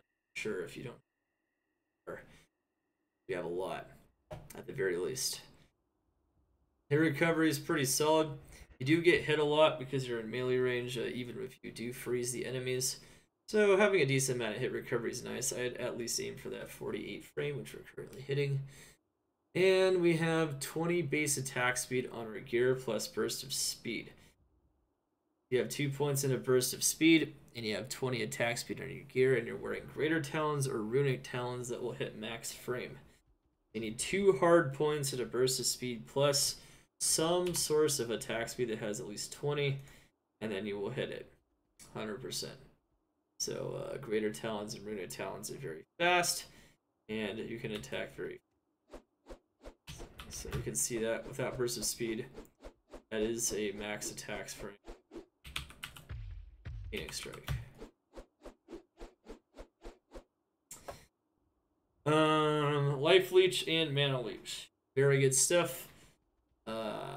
I would at least recommend one source of Mana Leech. You are draining mana when you use the ability. It does mean you don't have to use potions if you have at least one source of Mana Leech. It is not 100% necessary, though. A lot of Life Leech is very nice. I mean, means that with with Blade Shield, sorry, plus Life Leech, and of course your melee attacks. As long as you're not attacking monsters you can't leech off of, like heads. Good to go. Or physical immunes, of course, where you're not doing any kind of physical damage at all. But another thing is that the more damage your weapon does, the better the life leech will be. So that's another. And 304. No, it was not. It was Templar's fatty. Exclamation USA 4. No, wait. HC USA 1. Type that command in the chat if you want to see it. HC USA 1. Have both the ID and the find. No, it was not. It was another green one. Always green, man. Always green.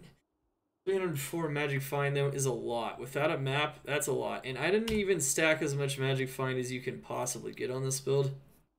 So I'll show you, of course, the gear so you can see what I'm talking about. But you can get so much magic find on a Phoenix Strikes, and it's actually kind of nuts. You really want to, especially if you have really good gear. So yeah, those are pretty much all the relevant stats. I'd say I pretty much went over everything there for the most part. Faster run walk is also good as well, and so is block rate if you can get more of it. But of course, Sin has good block frames even too. All right, let's go over her skills. So skills, Phoenix Strike, and all the synergies. So Boss of Thunder, Blades of Ice, and Phoenix Strike. Those are your mains. One thing to note is that technically all these other 3 abilities are also at max strength as well, as long as you max out your Phoenix Strike. Which means you could, on other hotkeys, you could weave your Phoenix Strike with other attacks like Claws of Thunder, Fists of Fire, Blades of Ice. One thing to note is that in general, not completely, but in general, your attacks will be stronger.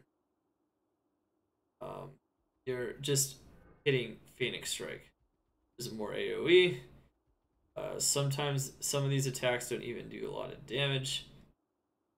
And you get the full extent of things like Meteor that do like fire and physical damage. And you get really good freeze effect that is comparable to Blades of Ice, in addition to damage, which isn't always on Blades of Ice itself. So Phoenix Strike is just really good. That's usually what you're going to want to use. I can already tell that I'll be your best friend in this forsaken camp. Dragonflight is very nice for mobility. You saw me use it. It can also detonate your charges, so that's pretty cool. It's a teleport that can do damage. Dragon Tail, honestly, the only use I can possibly think for it is maybe to spam those meteors on top of a boss. I didn't really get super good timings most of the time there, but maybe you guys can do better than I can. If you time that first charge well, though, you can make pretty good use of that. In general, though, you could just spam Phoenix Strike, especially if you're lazy, and you'll have a good time. It's going to do all the damage. As for traps, we go into Blade Shield. We put 1 point into this. I don't consider this 100% necessary, but when monsters get really close to you, you do some extra physical damage to them. Because of that, you're able to leech with your life leech on them, which increases your leeching slightly. I think it's maybe worth it. It is a 3-point investment. I don't think it's 100% necessary, but it's definitely. I did it without. I did it with. It's pretty good. It's pretty good. I think it might be worth the investment, but it's hard to say. Gustapus, thank you so much for the follow. Welcome to the Cult of Xanadur's Day. 305 MF. It is 305, but the breakpoint is 304. Such a great reaction. Yeah, I know. Fark, it's always great, isn't it? Those green armors every day, all the time. All right. One thing to note is that, once again, we talked about this before, but if you put 2 hard points into burst of speed, plus 20 attack speed on your gear, and runic talons or greater talons, then negative 30% attack speed, which means it's like fastest weapons in the game, you will be attacking at max frame. That's all you gotta do. I put 1 point of fade just in case. I pretty much never use it, but it can reduce your physical, your curse duration by a bit. If you are weaker, or if you just want to go more attack speed on your gear, you can still hit max frame or near max frame with fade, and fade will give you DR. It'll give you curse duration reduction and resist all. Without really good gear, I'd even recommend maybe to use fade instead of burst of speed. But when you have really good gear, just a lot of DR in general, you do get more out of burst of speed. The run walk speed, the attack speed is going to hit max really easily, and you don't have to worry about this too much. But if you want to be extra safe, fade is definitely a viable option. A lot of points into to mean fade instead of burst of speed. I prefer burst of speed on all assassins, but that is just me. Alright. We have Claw and Dagger Mastery. Oh, wait. Before I talk about this, 1 point of Cloak of Shadows. We talked about some good uses for that. Definitely save your life, especially on hardcore or if you're going to 99. Some of those situations get nasty. Sometimes you find yourself not wanting to jump into Might Fanaticism with Amp, or just Might and Fanaticism and Extra Strong in general, and especially in hardcore, but then this will save the day, and then you're able to kill the monsters still. And progress through. That's going to be good stuff. Weapon block, if you use 2 claws, weapon block is a must. Try to get a decent amount. 60% if you can. You are using 2 claws on hardcore especially. That being said, there's very specific gear you're going to have to run to go the weapon block route, which is not in many ways as effective as shield. Weapon block also has poor block frames in some cases, so definitely weaknesses. I would say weapon block's better for a trapper personally than a sin. So I don't know. It's up to you. You can get more damage though with 2 claws, so weapon block is nice. And then of course 1 point to Shadow Master. Just having another tank in front along with your Mercenary and yourself is never a bad idea. And keeping that out in front is very nice. And then the rest of the points I stuffed into Claw and Dagger Mastery, which is pretty huge. Matter of fact, you could even forego things like Blade Shield, and we're a pretty high level, so we're level 94. But once you get even higher, I would actually put even more points into this if you can. It helps your physical damage a bit, and of course, attack rating is a little bit of a problem on this build. Putting more points in this is not a bad idea. Phoenix Strike itself gives a lot of attack rating, but you need more. You need more, and I'll kind of explain that in a second. Alright, yeah, that's pretty much it. I mean, that's pretty much all you need to know, at least about the skill tree. I wouldn't really mess with anything else, to be honest. You can put 1 point of Venom if you want, but it's not going to scale very well until you get, like, max skills in it. Or damage. Venom scales a lot better with the Farts and Cobra Strike anyway, so whatever. Alright, so Mercenary. Let's talk about the Mercenary. So, on hardcore, most of the time you go, except for that 5 aura Zealer I have, you know, most of the time you go Defiance aura, because you get 9 flat DR and you get 9% DR. Which would actually put me to 53%, would make me even tankier. But I take some risks on this build, because I want AR. So, without Blessed Aim. So Blessed Aim is another very solid aura on an Act 2 Mercenary. Our attack rating goes down to high 7,000, maybe 8,000. And you can make up for that with Demon Limb, but then you always have to use Demon Limb. I can even use Demon Limb on top of this if I want AR, which I could show you guys real quick. Yeah, so this is why...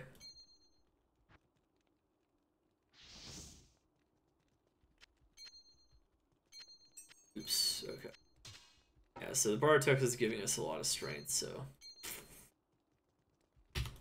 So where the gear... Okay.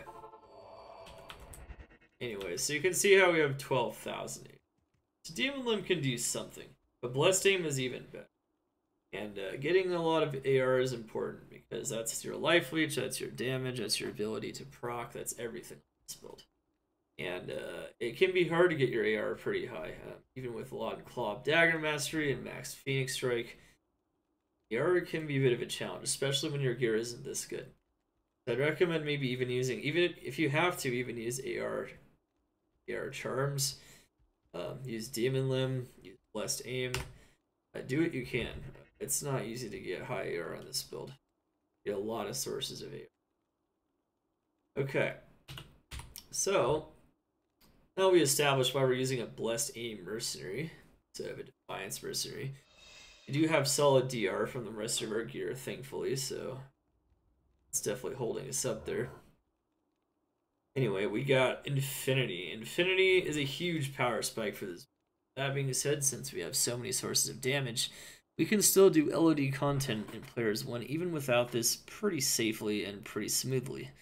But once you have this mapping with higher monster resistances, and it's overall just breaking immunes and resistances, just of all kinds, all types of immunes are going to help out every source of this damage. So there's nothing that would beat Infinity on this build under any circumstances. But once you can get one, you get to see yourself fly. Sure. Laying of Hands, Endurials, attack speed. So just have attack speed, more damage. That's the general gist here. Damage, life, res, attack speed, life leech. Cannot be frozen.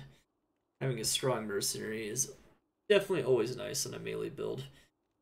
Count on them to do damage along with you and protect you. Right, but in general, there's a lot of things you can use on the mercenary gear. You could even use Templars if you want to give yourself a Might Aura to improve your leech a bit. Would be a decent idea. I have a Templars, but I don't know. I almost feel like I'd rather the mercenary just have a bit this build. Also, with Might Aura, it's not like most of her damage is physical, so you could definitely do it if you want. I wouldn't say Templars is super instrumental damage on a big strike, but there's definitely builds where it will help a lot.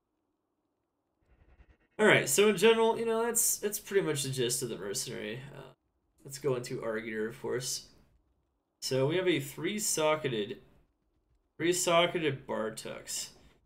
So Bartux in most ways is best in slot on this build, especially if you get a really good corruption like this one.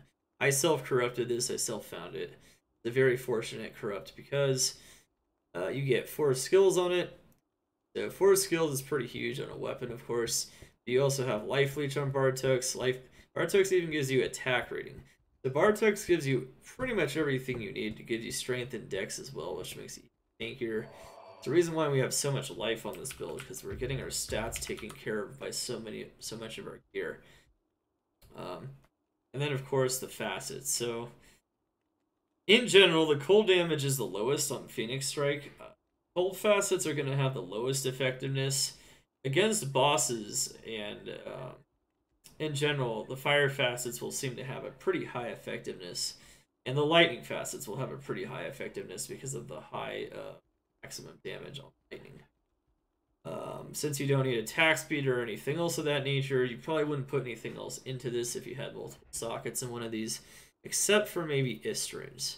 So if you're fine with your Infinity's damage, giving you damage, and you didn't feel like you needed even more damage, maybe it'd slow you down by maybe a minute or 2 per map, that's fine. You could actually add another like 90 MF. So you know how much MF we had before? Well, we could put even more into there. Why not? One thing to note is that you could actually go dual claw as well, and you could run 2 Bartux, or you could even run a Bartux and a Plague. Plague gives lower resist on struck, which actually could be even more effective in some ways, combined with Infinity for Phoenix Strike if the monsters have even higher resistances. They can also break even more immunes. You could also just use Plague instead. Plague can have up to 5 to Phoenix Strike itself, and overall is a really strong approach.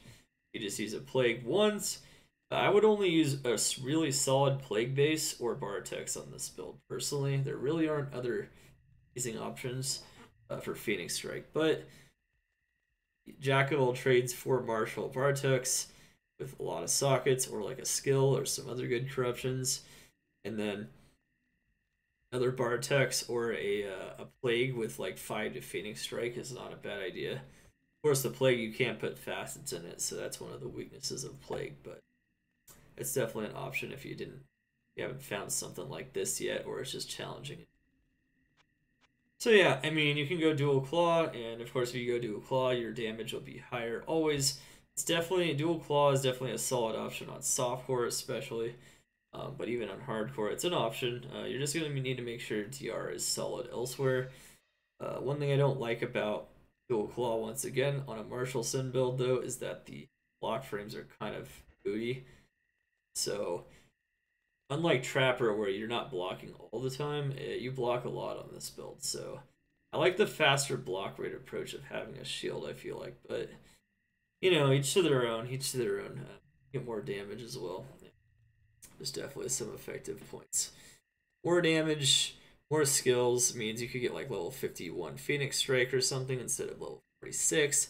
And then, of course, it's going to be quite nice. Alright. Another thing to note is, let's go over the rest of the gear. So Enigma, I just like Enigma in general. It just makes you very tanky and hardcore, because it gives you so many stats, life, and it even gives you a lot of MS. Also gives you a way to use 2 sources of mobility. So if I take this random monster here, I teleport, and I can just go straight into a Dragonflight. So I can go Dragonflight, teleport, Dragonflight, teleport, Dragonflight. And I can move around very quickly. That's not a bad thing. And of course it gives 2 skills. So 2 skills. Skills are solid. Skills are like one of the most important things on this build, period. It might even be more, I think it's more important, if you have Infinity at the least, it's more important than having facets, because you're not only doing 1 source of damage, it's less important that you have like more negative res necessarily, so long as you have like a universal baseline, which is what Infinity provides. So skills are going to be very important, and of course is faster than 1.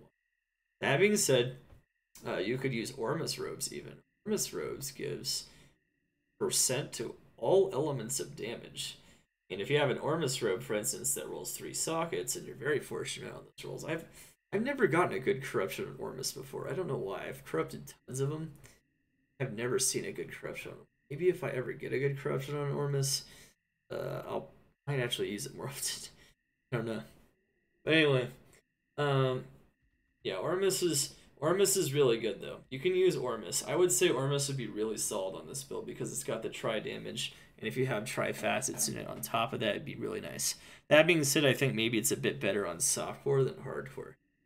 Another good option would be Shaft Stop with 3 sockets. We do have one of those, but we don't actually need the things that are currently socketed into it.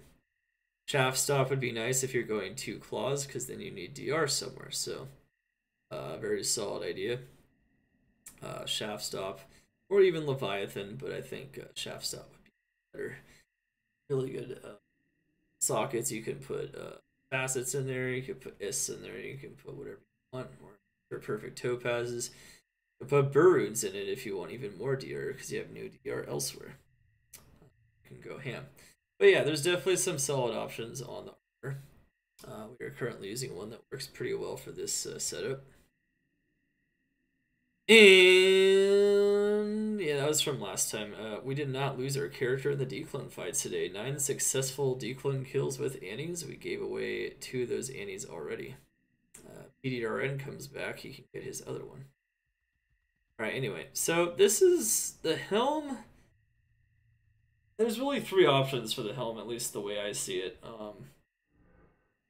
At least if you're just running Phoenix Strike, you're not running like one of the sister skills like like Blades of Ice. Blades of Ice, you'd almost certainly use Nightwings. Like if you're running Fists of Thunder, you'd run Griffins. But if you're running Phoenix Strike, I would say I said 9. Add 9. I'll have the videos up. Don't worry. We got close to dying a few times, so there's some nasty stuff going. We were on top of it. We were on top of the juving, so it was good. So yeah, so there's a couple of good options. There's Shaco, of course, for MF and DR and mana, life, and skills. There's Steel Shade that gives us a source of mana leech, which we don't have anywhere else on this build. More block chance, which means we put as many points in Dex to get max block.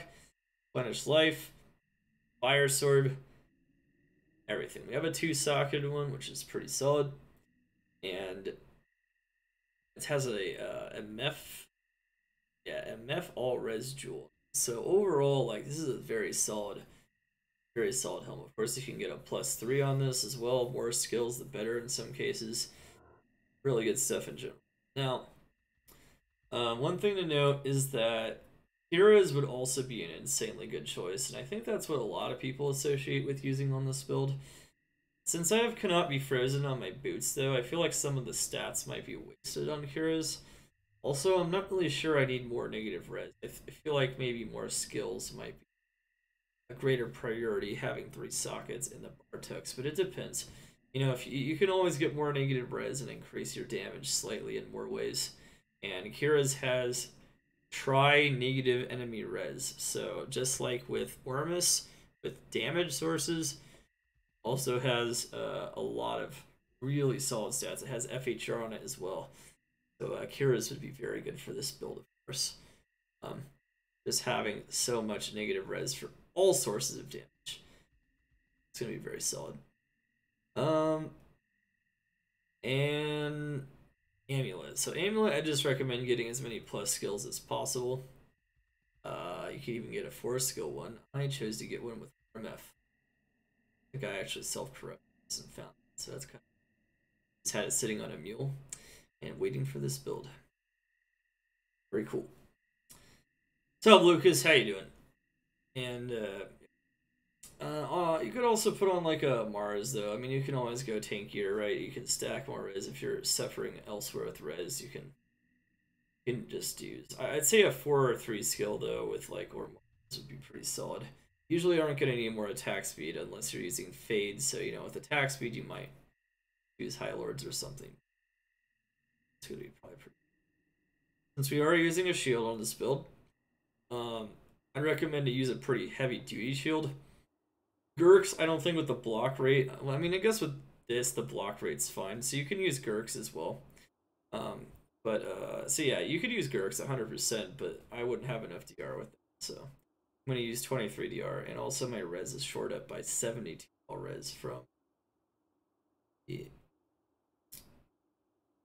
Storm Shield. So 72? No, not 72. 66 res. So yeah. 66 res. Good day, Lucas. How you doing? Finishing up our Martial Sim guide here. And yeah, overall, it's just really crazy stuff. The block rate, everything. So a lot of defense. Storm Shield's gonna be really good on hardcore in general. Like I said, on softcore, you can use another claw. You can use, I think it's even easier to justify Gurks, especially if you're running Steel Shade on softcore. So yeah, there's definitely some good options. Gurks has a skill too, like Corrupted.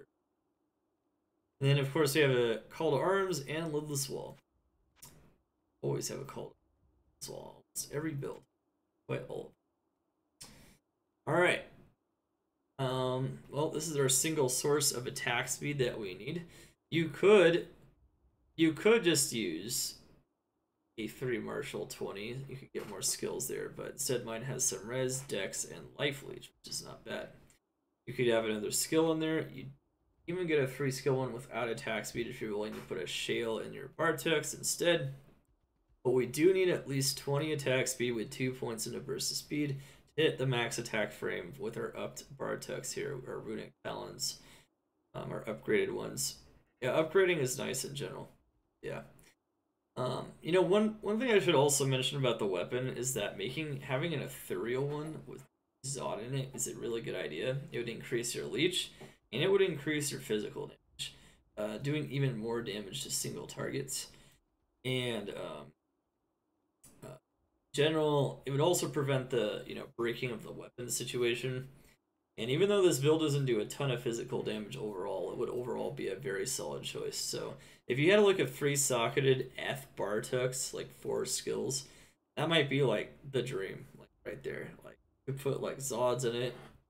At least having one. Just make sure your main claw, even if you use a different one, make sure your main claw at least has the F one.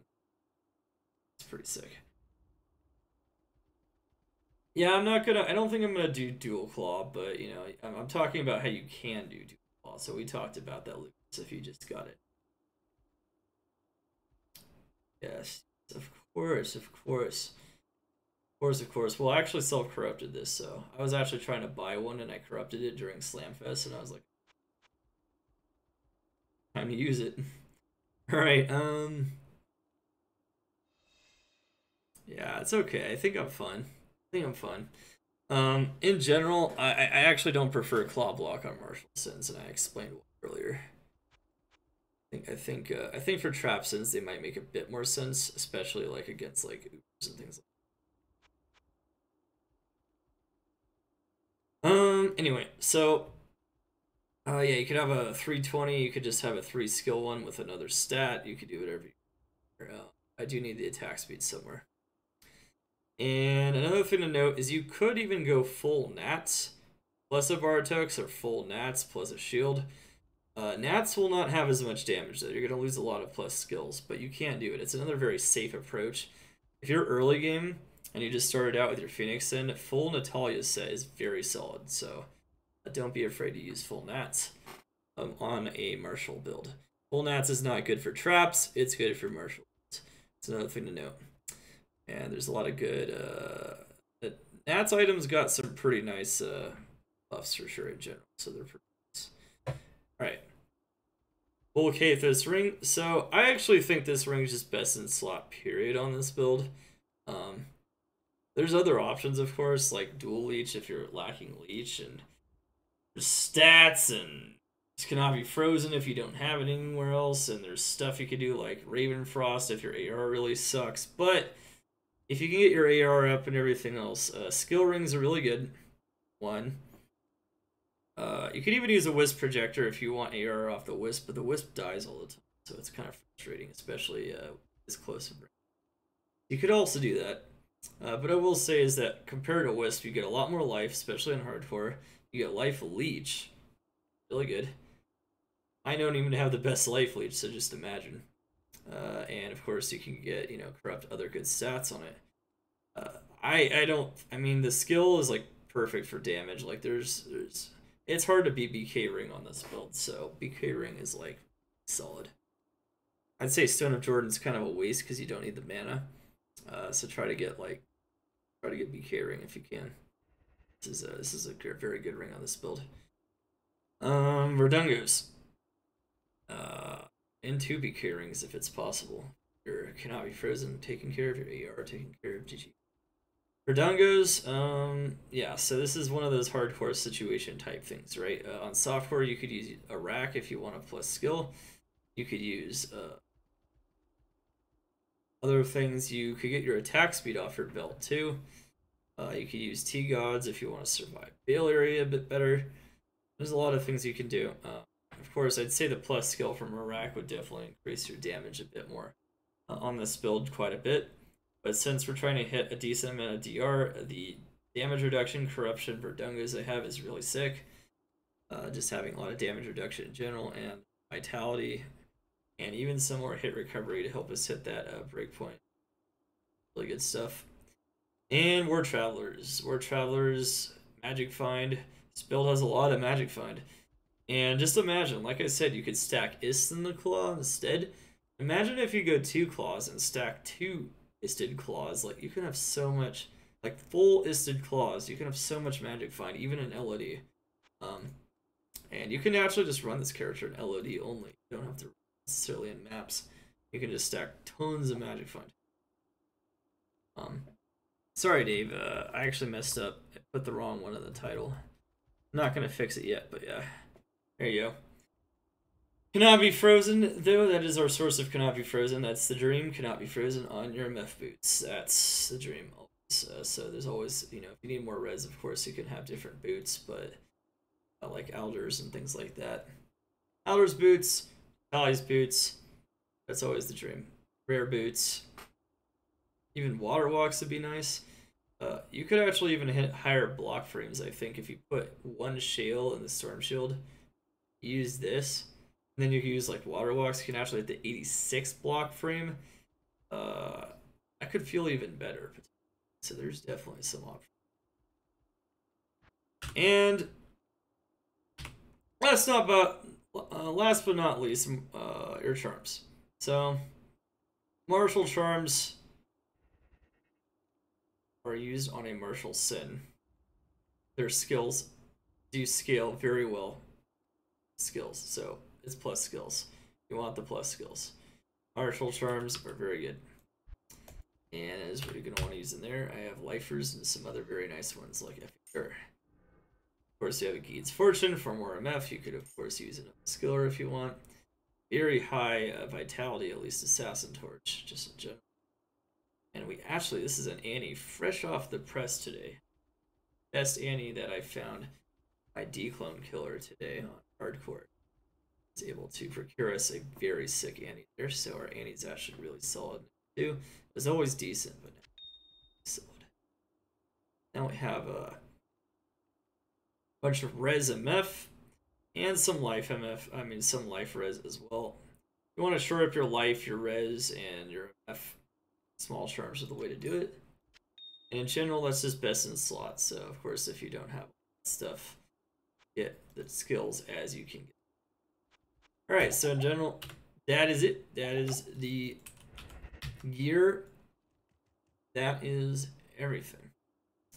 This is an insane A tier build. He destroys, as you can see, one of the demos. Monster. But ultimately, I wouldn't say she's too powerful. If anything, the freeze is probably the most powerful, most broken thing about it. That you can kind of jump into monsters and you freeze them very quickly. Makes it a lot easier, but that's not too bad of a thing. I think it's a really fun build.